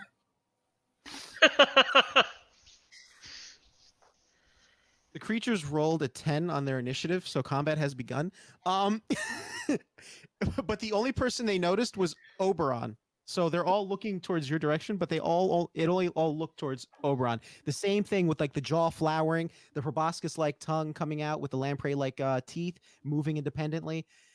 So yeah, so wherever they are in the initiative order, I think they're probably on the bottom actually. So Do we see this happening, by the way? Yeah. what is everyone's passive perception? Mine is 11. 12. So yours is 12, 11. Only person to notice right now is Oberon. Unless you guys want to roll a perception roll. I'll roll a perception roll. Okay. Okay, yeah. Let's see what I get. If you want to roll 2, Miracle. 19 plus 2, 21. Hey, yeah, you notice. You hear the rocks being kicked because you're I rolled like a the 5. no, you and Anar are actually ahead of them by at least like 10, 15 feet. And you guys are taking the lead while Valak and Oberon are actually taking the rear because you guys were like, thinking, they alerted them the first time. Let's see if it'll change if we go. That wasn't the problem. It's just that they're very big and he kicked some rocks. So yeah, Valak does notice it though. So Valak and Oberon will be first to go in the order, then the creatures, and then the following turn, Mirthal and Anar can go afterwards. Okay. So, Okay. Oberon, what are you doing? As you see these 3 creatures look up towards your direction, and it's a sight that you've seen before. Take a spin, like does a full 360 and chucks his axe towards one of them. Mhm. Okay. Both hit because I'm spending my second win, my action surge. Okay. Natural 20 and a 19. Nice. Hey, give me the damage for the natural 20. Okay. And with the one natural 20, I'm using my fire rune. Okay. On the first attack, I was gonna do that either way. Okay. So fire rune. It needs to make a, where is it? It needs to make a strength saving throw. Needs to make a strength saving throw. Okay. Yeah. Dice maxed out, or I have to roll? 16. Oh, dice maxed out, then roll. 16 for the strength saving throw. Okay, so then that's, let me do my math. So without rolling, it's 18 without rolling. Mm-hmm. You're probably going to kill this thing. 19, 20, 21, 22, 22, 23, 24 damage. You killed this thing. As you, what happens with the fire, by the way, the fire rune? It's just the chains. So pretty much as the first hand axe is thrown real quick, it digs into the collarbone, but it did only a little bit, and the chain just grabbed onto the hilt and dragged it, and just this hand axe shouldn't be able to just rip them through like half. Now, what I need to ask, does this do any fire damage? It does fire damage. Okay. Now, what I need to ask is how close were you to Anar and Mirthal when they were moving up? Because they're about 10 to 15 feet away from you now, but before that happened, how close were you to them? Were you close, or were you kind of dragging behind? Myrtle and Anar. Yeah. Well, remember, big guys take front, and you were letting us go in the front. So we didn't though. Like I said before, after what happened, Mirthal and Anar took the lead. So you two were actually in the back this time. I'll say that the only person that's been close, besides when I stood adjacent to Bernard, has been Valak. Okay, so for the sake, so as this creature is killed, right? It dies. It falls over, and as the flames lick its body, it actually begins to swell and it explodes. Fortunately, you're out of its radius. Otherwise, you would have had you sense that something bad would have happened. However, its compatriots are caught in the radius of it. That definitely fails, and that definitely fails. 5, 3, 3, 2, 13. So wow, that was slow on my part. 13 points of damage of an unknown type as this thing explodes around its compatriot and they are knocked prone. But that's with just the first axe attack. You rolled a 19 for the second one. Yeah. I'm gonna honor it. So you're hitting the other one. That hits. Give me regular damage roll for that axe attack as this creature is knocked prone. It would have been 3. 3. So So I have a question. Okay, could I flavor what happened? flavor it in what way? So you said that this creature exploded. Creature exploded. Yes. The second axe was flying towards that same creature, and it just, with the explosion, it just like ricocheted with it. It just launched horribly into one of the other ones, and Oberon's Okay. like, "Oh!" Yeah, that works. That's perfect. It And he like turns around in Elvish, "Fire back!" that works. Yes, it works. So yes, 3 points of damage to this creature that's like writhing on the ground a little bit. But yes, fire seems to be bad with these things.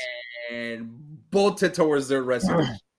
You start running towards the rest of the group, leaving Valak there. Valak, what are you doing? Good job, brother. Brother must be tired while he run for some reason. Okay. Me take the rest on. Easy Oh, work. God. How many are left right now, currently? There are 2, and they're about,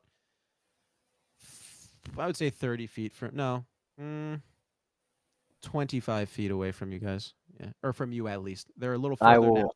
now. I'll walk Over toward them. Okay, so you still have about 5 feet of movement, and you still have your action, and you're still raging too, if I'm not mistaken. Mm-hmm. I will go opportunity attack with the great sword.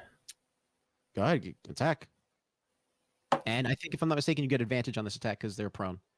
13. Yeah, you're right. Just roll again, just for advantage. 18. I think you hit. I think you hit, and that's without adding the dice. So yeah. Yeah. So you. Since they're prone, I'll take my great sword, right, and kind of take it and go like kind of down in his body. You know what I'm saying, Mike? Yes, I totally get it. Like Okay. you cleave the blade downward. You thrust it Mhm. downward. I rolled nice 4 plus 2, 6 plus 5, 11. Okay. You do 11 points of, instead of slashing damage this time, we'll do piercing damage because you're thrusting it downward into the belly of this creature, and it begins to writhe and actually grabs the blade itself. And actually, is that it for your turn? No, I actually. So I apparently I can't read, and I didn't read any of the abilities I had. So I will use extra attack. Okay. Give me Did an not extra attack. realize I had. Makes sense. Valak will prepare his extra attack Okay, go ahead. by taking attack with the great sword again. Okay, give me a roll. 14. Yeah, you get it. Yep. Okay. Roll These things have very low AC. 5. 1. That's 6 plus another 5. It's 11. This, you did 10. This thing, and you thrust it again downward? Yeah. You thrust it again, and this thing is looking rough. There was a moment where it actually kind of like grips onto the blade very tightly, and it loosens its grip, and it just goes limp. Puny creature. This thing easy. Are you done? Yes. So Valak attacked twice, Mhm. and yeah, I already moved. So yes, my turn's done. Okay. It would be the creatures now. The creature gets up, and it's going to make an attack on Valak. 16. Hold on, let me just double check. because it helps when I actually read my abilities. Yes, it does. It really does. Just so you know, kids, reading is good. Just a bit, kids, just a bit. All right. Sorry. There was something I saw I had. I just wanted to double check. Is with the ability Rage. Mm-hmm. Yeah, Depending on what your primal path is, you could have certain bonuses to yourself. You gain advantage on strength checks and saving throws, Mhm. not attacks. +2 melee damage with strength up. Oh, I was Rage, so I had +2 damage. By the way. That the creature's dead. The other creature is definitely dead. Oh, okay. I didn't know it was dead. I'm not gonna be a stickler for 1 hit point. So no, the creature's dead. I mean, I have an ability called Danger Sense, but there's no point because he's right next to me. That doesn't. So Just, it's fine. He can go for attack. Okay. 16 was the roll. What Yeah. is that? Does that hit? Yeah, my arm class 14. Oh, okay. So yeah, he grabs onto you. I need you to give me a con save, and I believe you have advantage on those. So Yes. please don't fail me now, dice. Ooh, very good. Oh no. Okay. 16. Oh no, sorry. What'd you get for your con save? I have advantage, right? Yes, you do. Yes, you do. You Ooh! have to meet a DC. You have to meet a DC of 16. God, thank God, I just rolled a natural one. All right. What is 18? Okay. So you take 8 points of necrotic damage. So you would have taken 16 had you not had advantage. Of necrotic damage as this thing latches onto your neck with this tongue and begins to pump whatever it is into your neck. Oh, gross. But you shrug off the main effects of it and you're good to go. So back at the top of the initiative, if I'm not mistaken, it's now Oberon. It'll be Oberon, Valak, Mirthal, and Anar. Didn't Oberon just run? Yeah, yeah, but Oberon does the initiative order doesn't change. Oh. Well, he's not in the. how many creatures are there? There's literally one left. Okay. One blew up, the other got stabbed, and the one's currently like latched onto Valak. Okay. I'm going to. Oberon's gonna clean this creature, and the other one explode. Doesn't know what hugging is gonna do. Runs out, like drops his. No, he rolled. He puts his axe away, and then literally grabs onto the creature and will attempt to rip him off from grappling him. Okay.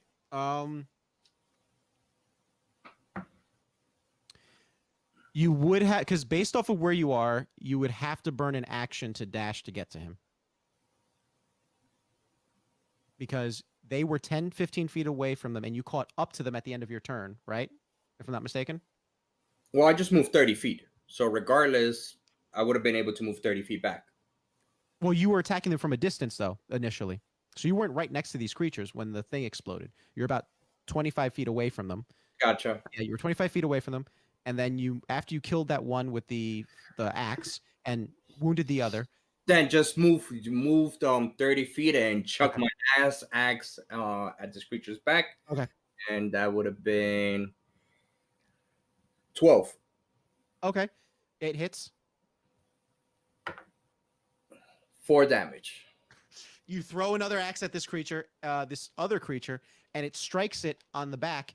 And there's a moment where it can't. Again, these things can't see, and you kind of pick that up now. And it's looking around. Its tongue still connected to Valak's neck, and it's looking for where that thing could have come from, but it couldn't hear anything.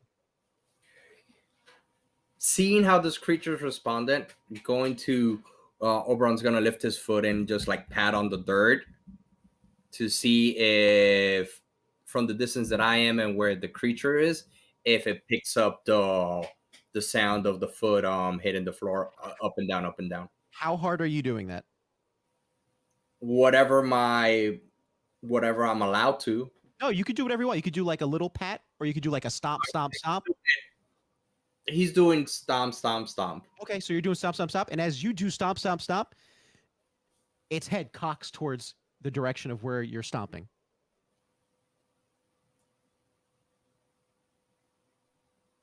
No, okay. Yeah, just continue doing it, and that's it. Done. Okay, so you keep stop. Mirthal's turn. No, Valak's turn. Go ahead. Oh, Oberon, you stompy too? You stompy also. I will go to stomp on him with an unarmed strike. Oh my god. So you're gonna stomp on. So he's standing up right now. So you're gonna try to knock him down or something? Oh, wait, is he standing up? He's standing up now. Yeah, he stood up Nice. last turn. Okay. I want to say. Well, I see his name is John C. And he just like, You can do that if you want. You can. You can totally do it. You would just have to give me a attack roll. Wait, do what? Pull a John Cena. Yeah, let's do it. Okay, give me an attack roll. He fails. He rolled a 3, so All right, 18. yeah, you definitely do this. dun, dun, dun, dun. Now describe to me exactly what you want to do. All right, so Oberon's going like he's I mean not Oberon, Valak. He's kind of like he's going whoo whoo. He's walking back and forth, like he's in the middle of a ring. Remember this Right. thing's attached to your neck, so you only got that much tether. And he's gonna grab the thing, right? Look at it, put his fingers in his face, do the John Cena thing, Oh my god. and then give it the FU and toss it to the ground with Okay. me hitting him on top of Okay. him. And I roll yeah. Give me the damage. It's an unarmed strike times 2. Like double the unarmed strike damage and then add your strength modifier. Because you're bearing down all your weight on it. Unarmed strength just says 5. So 10, and then add your strength modifier. Plus 4. So 14 points of bludgeoning damage as you come hard on this creature. And in your head, you could have swore you hear. "Dur, dur, dur, dur," and yeah, this thing is looking some worse for wear, but its tongue actually rips out of your neck. And you see for a moment as that pulsing, something is ejected from its tongue as it's through the force of you pressing down on it, and it's almost like this strange oval of some kind, and it rolls on the ground. Is it dead yet? No, it's still alive. Oh. Pretty fucked up, but it's it's like Uncle Roger says, fucked up. Hey Oberon, watch this. Me learn this as a kid. So Oberon's gonna attempt to do an attack again. You mean Valak? Valak, and Okay. this time I don't know. He could be a warlord barbarian. this time we're gonna do the tombstone, the Undertaker's move. God. Okay. I'll do an attack roll Do an attack roll. of 15 Yeah, you plus definitely. 7. Yep, you tombstone this thing. I'll Oh, tell you right now, you don't. It's following the same rules as before. Because your creativity is why I'm also giving you that bonus. Yeah, this thing is dead.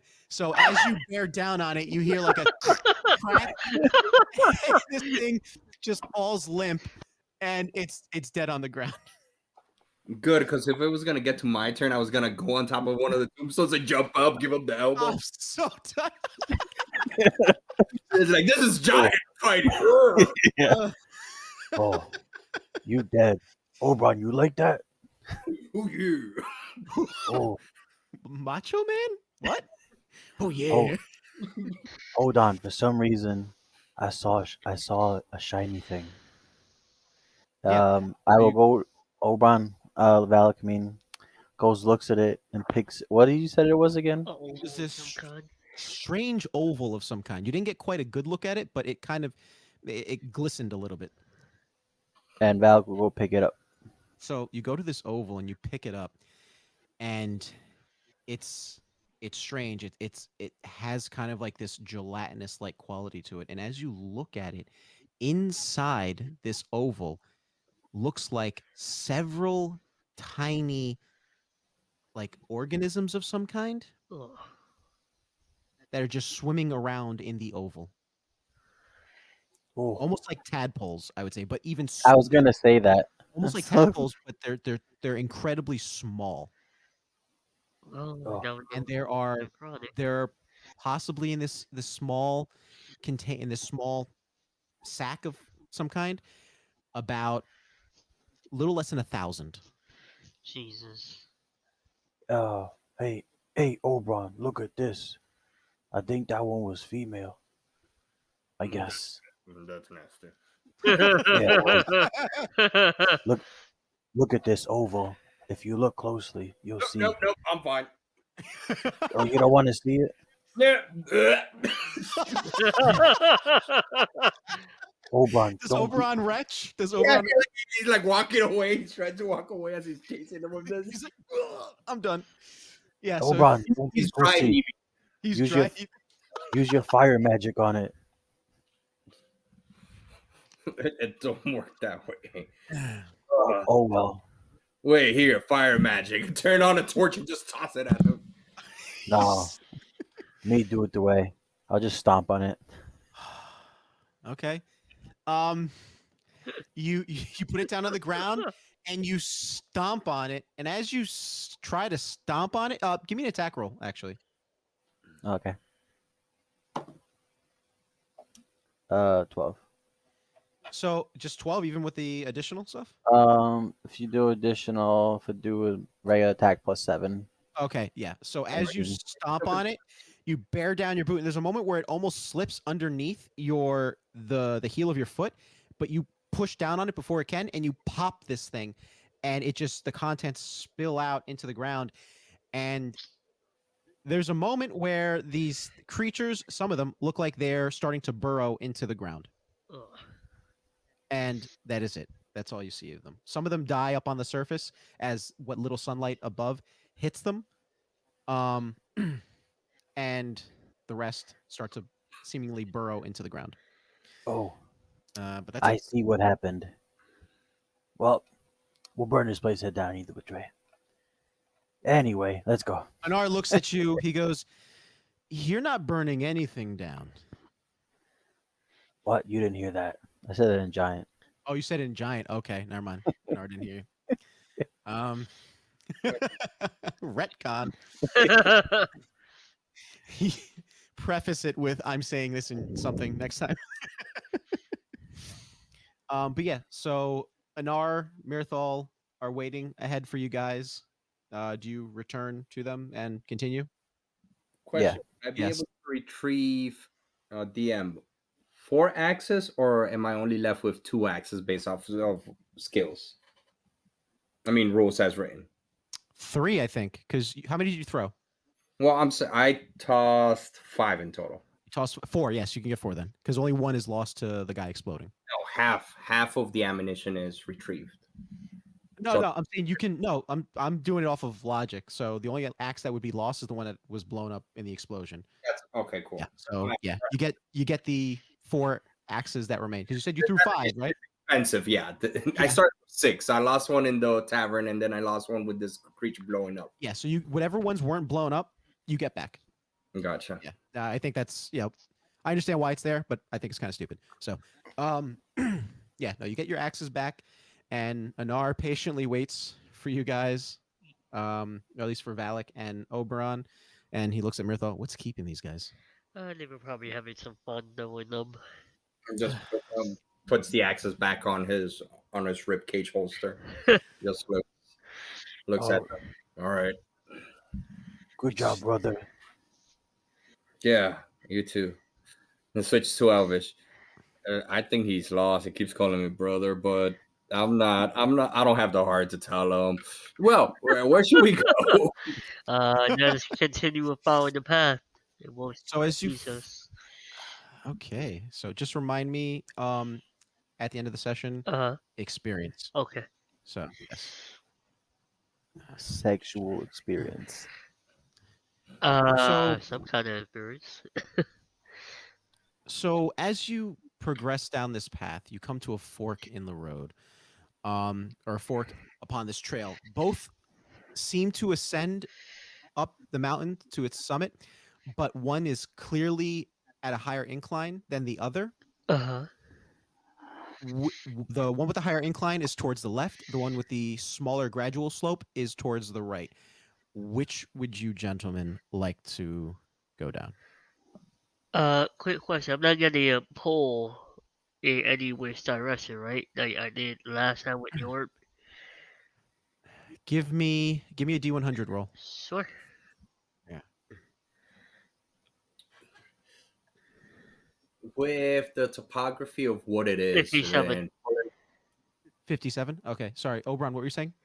with the topography of how it is, pulling up the map that I got, Mhm.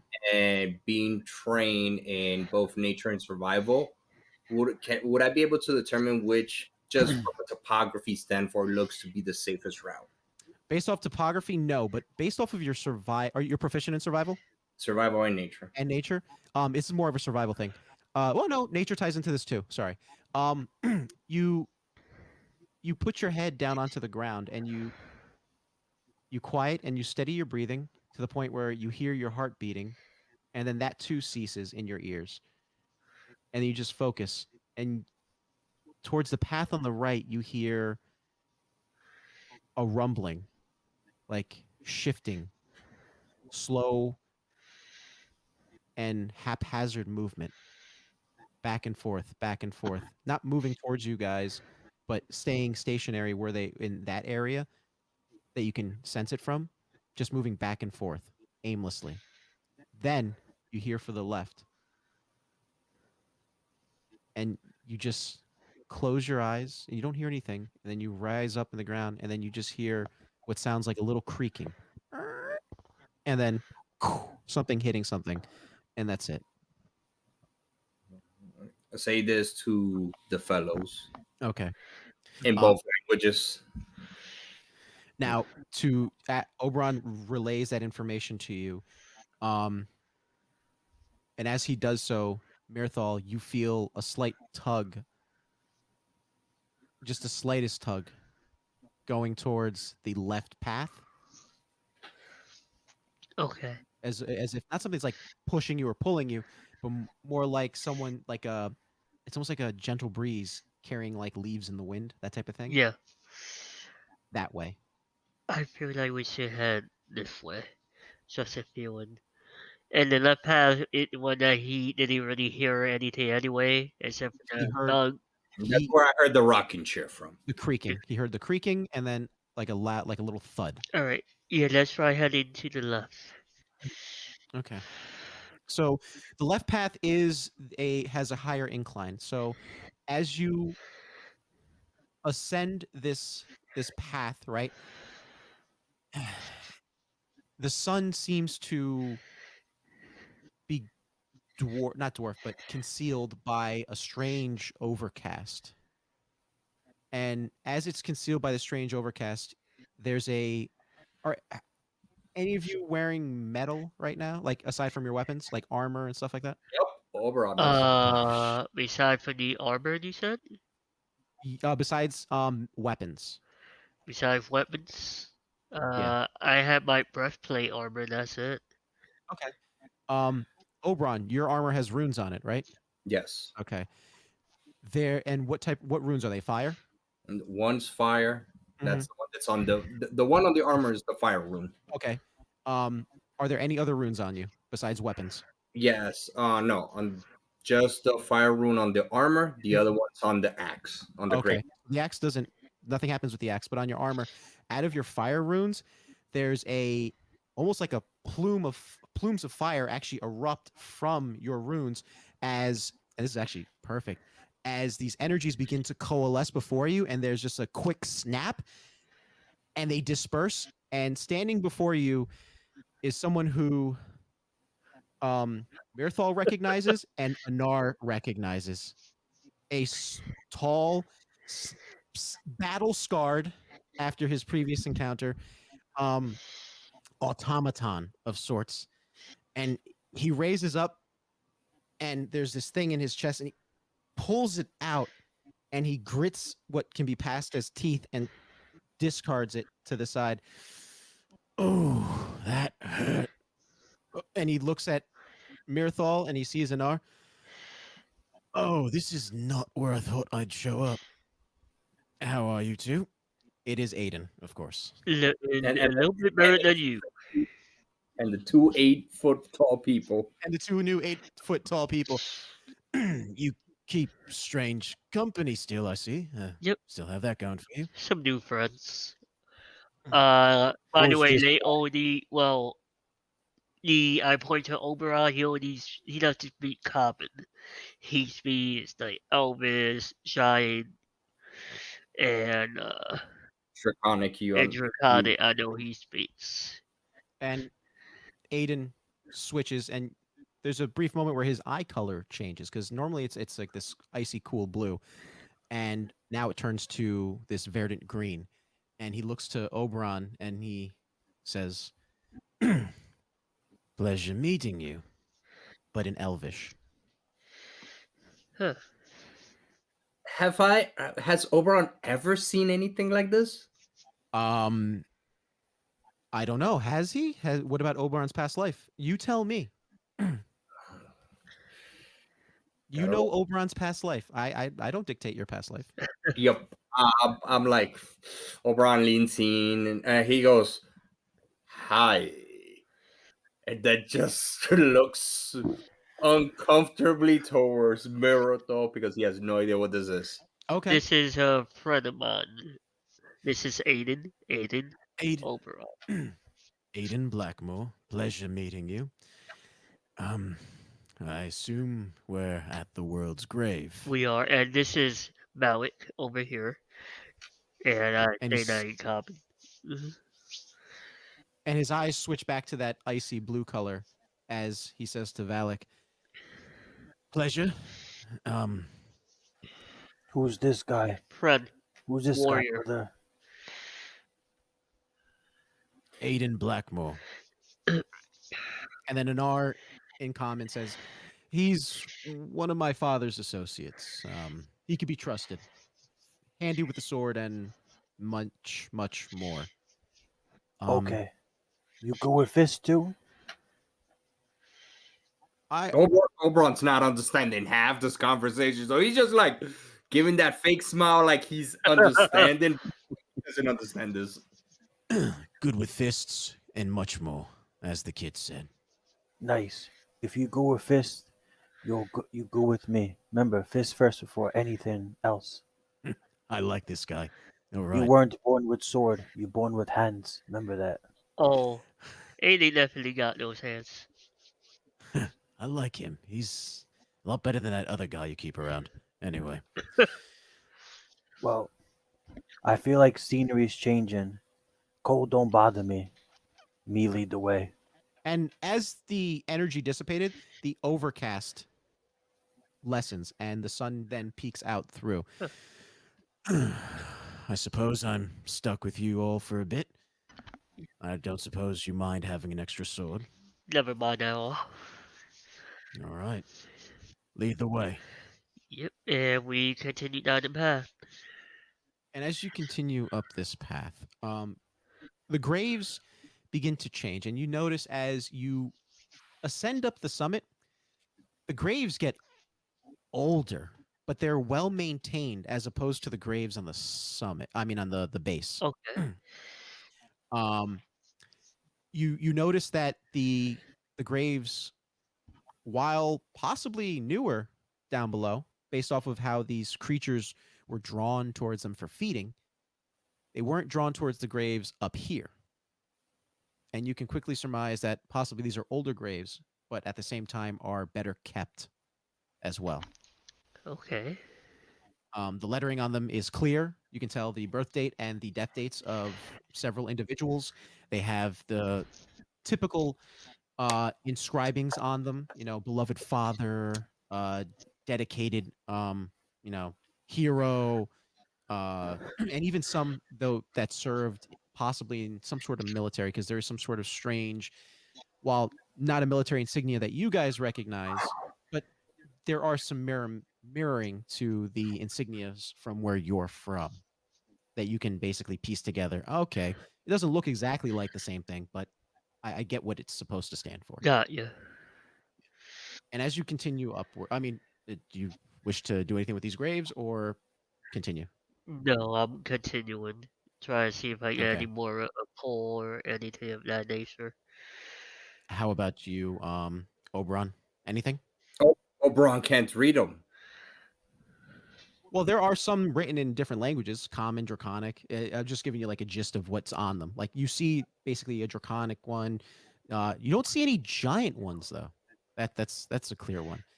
Um, but yes, you see an assortment of different languages. Some in Elvish, some in Draconic, some in Common.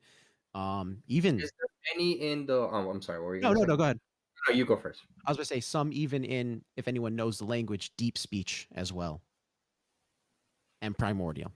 Do do any of them seem to be that of the short bearded people? Because Dwarvish. yeah, Oberon seen Dwarvish before. Yeah, yeah. There's definitely some Dwarvish there. If you know the language, you understand it. If not, you do recognize. But if you're familiar, like you said, with the language, you do recognize the ruinic structure of the typical Dwarvish language. What does it say? What family of caste is this dwarf? So this dwarf in particular, it doesn't mention a caste. It just has a surname, Mm-hmm. and it's Stormfist is what you see, and another one is Hammerfall.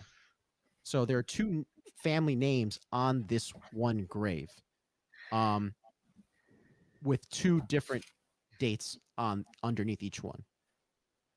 What are the dates? The dates in particular, I'll let you know after the session. I have to dig that up, but but yes, you have that on there, and the one that says Stormfist, and the other says Hammerfall. The one that says Hammerfall, right, has something on. Mirthal, are you looking with Oberon or no? Mirthal? Myrtle Sorry, died. I muted my mic by mistake. I said if he's looking at them intently, yeah, I'll see what he's looking at. You notice somewhat of an inscription on the underneath of the Hammerfall one that you recognize from a particular blacksmith you've recently come across. Huh? Okay. Yes. So From Bernard let brother. I'm sorry. Edgar's brother. yeah, Anar's technical uncle, technically speaking. Yeah. And then next to Stormfist, you see what looks like a symbol that looks like it's a very, very archaic symbol. It's what looks like a cloud, cloud formation with a lightning bolt. So if anyone's familiar with Magic the Gathering, it's very much the Tempest set symbol. So Oh, nice. Okay. yeah, It's a cool symbol. yeah. So that's right there. And those are the only others than the names and the dates. Those are the only markings on the graves. Gotcha. All right. So Oberon takes a moment, looks at it, sits like cross-legged in front, and brings up his messenger bag, grabs onto a mug, his traveling mug, Mm-hmm. and just puts it there in between both these graves, Okay. and pours a drink, says a small prayer, then gets up and continues. Okay. I have to do a quick roll for something. Okay. Okay. So, Oberon, remember this for future sessions while you're Mm-hmm. on the world's grave. Yeah. As you next time you get into some sort of encounter, you feel as there's some sort of energy, kind of like a warm embrace wraps around you. Next time you enter combat, or not just next time you enter combat, whenever you enter combat while on the world's grave, you have a boon Okay. because you showed some sort of respect. You didn't know these dwarves in particular, but you showed some respect, and you are getting some sort of favor from them.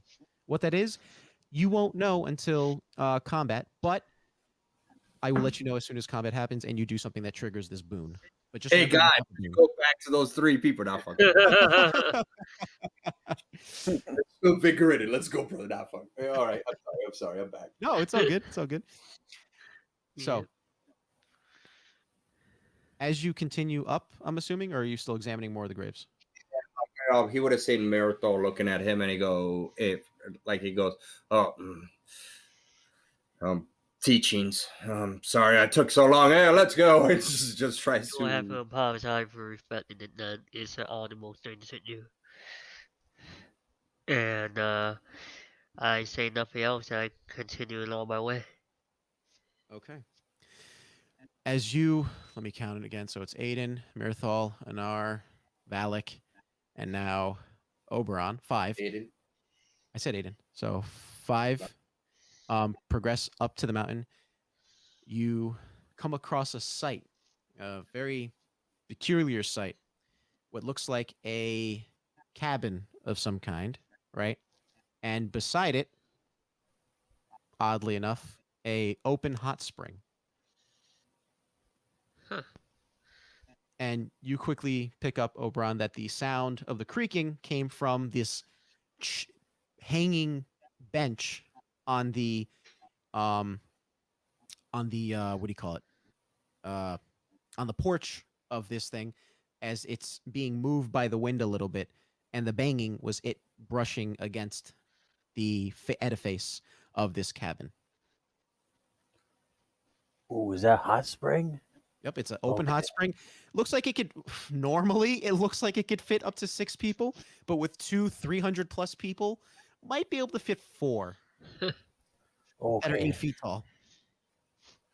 That looks like a nice hot spring. Relax my muscles and my balls.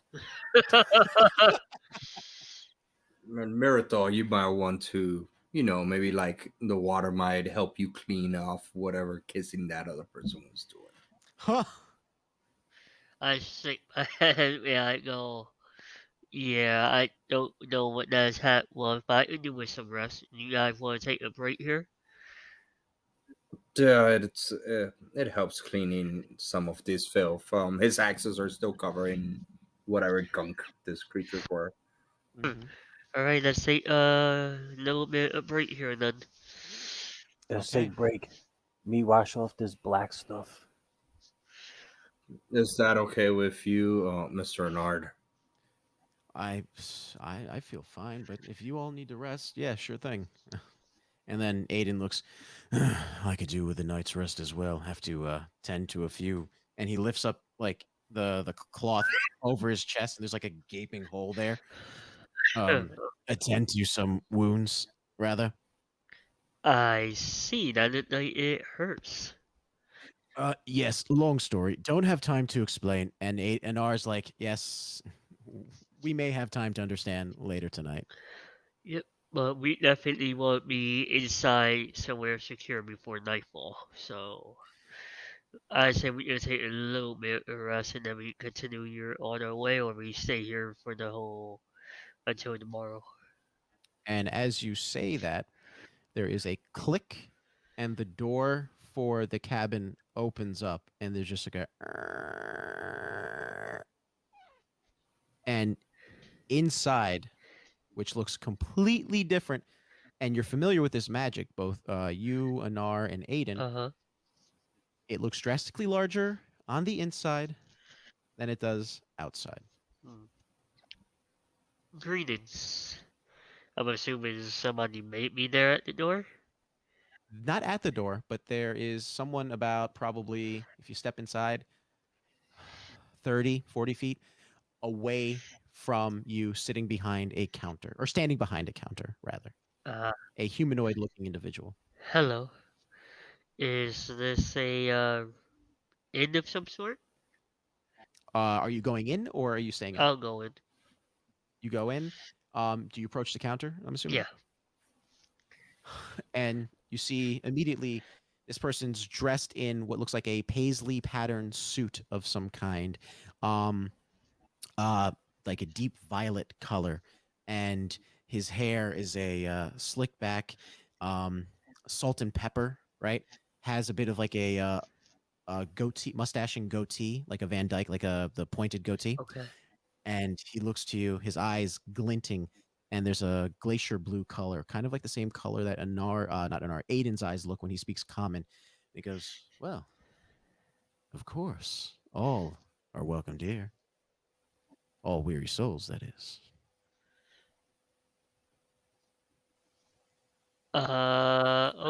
Okay. I'm a insight check to kind of slightly creepy. From Okay. outside, Ron is like, "What are they saying?" That's a 16. Yeah. 16. There's nothing sinister about what he's saying. Okay, cool. Just making sure we're in the world's right. You Yeah. never know. Might be He a seems necromancer. he seems very calm Hmm. and relaxed. Kind of like there's a very calm collectiveness to it, which kind of reminds you of Engkar a little bit, but not so all business, no play type of thing. This guy seems like he's a bit of a balanced. Yeah. Yeah, there's about 5 of us. You do have enough combinations. Oh, I can make more accommodations. Um, all five in separate rooms, or will you be joining together? 1 minute, let me bring them in here. I'll make it easier. Uh, pardon me 1 second. Hey everybody, come on in. In this night, they got rooms here. Y'all want a room together, be separate. I mean, Depend. You got a big bet for me? come and ask them. Yeah, I translate everything for you, Oberon. Yeah. Oh, as Ron is like So, ducking his head to going through this. He's like, "I seriously don't know what's going on," and he so, goes, so as you enter, and you're saying, are you saying this as you're entering? Yeah. "Yeah." Watch your head. The building takes a little bit to adjust to the taller individuals, and he's saying this in common, but you understand him. Does that dog, huh? Who cocking his head towards the side, just nods, confused, and just Door nods. door small. Okay. Somebody tell him we need 5 rooms, or me and brother get another room together. Me want to use hot spring. You Okay. can book the room yourself. Yep. Um, I mean, I could just sit on a chair if that's not a I got problem. you in the room. Don't worry about it. He's a little bit of like a blush of just not trying to be a burden. Okay, well, I'm pretty sure I'm not insightful enough to pick that part up, but um, And he's just blushing for some reason. yeah. Hey, oh man, he wants me to be one of his Oh wives. God. Everything will happen. Why am I knowing a harem according to you? Oh God. Harem of all your compatriots. Yep. Anar, Aiden, you guys want your own room or? Um, Anar, do you want to bunk up? I wouldn't mind. Getting to spend time with another friendlier face, and you can tell me exactly what exactly happened to you. Long story. Strange place. Nice people. Kind of feel bad for this one lady named after a plant of some kind. Anyway, um, feel bad I won't be able to actually keep my promise to her. It happens. But yeah, I'll explain to you Right. if we can get a nice room for the night. So I'll get a room for the two tall ones. A room for Nosu, and a room for me. So a solitary room for you. Those two are going to be together, and then the other two tall individuals will be together. Yes. And he smiles and goes, "Well then." As he waves his hand across the counter, there are a series of keys appear. Two keys, and another key. Let me describe how these keys look. The one key has literally one written on it, and there's another key that has two written on it, and another key that has two written on it. The key that has one, you can assume is for you because Yeah. it is written, and the way it looks too is a little uncanny, and how it's related to you. It is stylized to have ravens that kind of their wings are like like if they're doing like a free fall dive, and there's a wolf at it looking like it's howling, and the way that the wings are bent to look like a free fall dive looks like a crescent moon. Huh. And it has a 1 on it. Then the key for what you can assume to be Aiden and Anar's room, 1, it's purple, and 2, it has almost like these strange cogs, but where the gears mesh together are like the crowning of like a fire. And then the last key, which is for what you can assume again is for Oberon and Valak, you see what looks like an old style of Marquis Stone, that's what it is. giant rune style, essentially. Almost has like a Nordic embrace, like I think Space Wolves from Warhammer 40k, that type of look. Okay. Yeah. What is your name, Mister? I caught an eyebrow after looking at the keys. He looks at you and he says, "Well, that's quite simple. My name is Messier Ver, and that is when we will pick up next week. Or not next week, next time." You always do that. Yes, I do. Oh my god! Well, that was an interesting session. Man, I was so hoping you guys would keep that egg. Oh my god. I have a feeling I messed up, but No, you didn't mess up. No, there's no such thing as messing up in D&D. Unless you get your character killed by some sort of puzzle. Anyway, no. There's no messing up in D&D. At least I don't like to I think mean, so. you only need to wipe out the whole party and it can't come back. That's about it. Yeah, I suppose. I So suppose. actions and every action has a positive and negative reaction. Yeah, That's exactly. why it's fun. Yeah. But man, I was so hoping you would keep that egg because son of a It will bitch. ruin to a whole bunch of shit. Look, It would have been so interesting. yeah, so I can keep the egg and have like 1,000 tadpoles, mutant things crawling me. You didn't know good. what they were. You didn't. I mean, let's just say if this was a Telltale game, when you stomped on that egg, it would have been like someone will remember that. Pretty much. I believe it. Yeah. Fuck that. All right, so when are we resuming? Like- not Tuesday, but the following Tuesday. Okay. Yeah, because this Tuesday we're doing a regular Neon Nights episode, and then Oh, have we decided what we're talking about, or is Yeah. it the same thing? I can't yeah. remember. Oh yeah. Well, I won't do it over recording because we're still recording right now. I'll message it to you. Yeah. But thank you for tuning in to another episode of Eternal Champions. I am your host and DM, Michael Trebekino. Joining me today were champions Mirthal, played by Ernie, Have a good night, everyone. Jamie, pleasure playing with you. Valak, played by Supreme Mega Master Senpai Big Giga Daddy, Have a good night, guys. and Oberon, played by Cesar. y'all have a good night, Arizona. Keep it country over there. Until next time, guys, keep those dice rolling.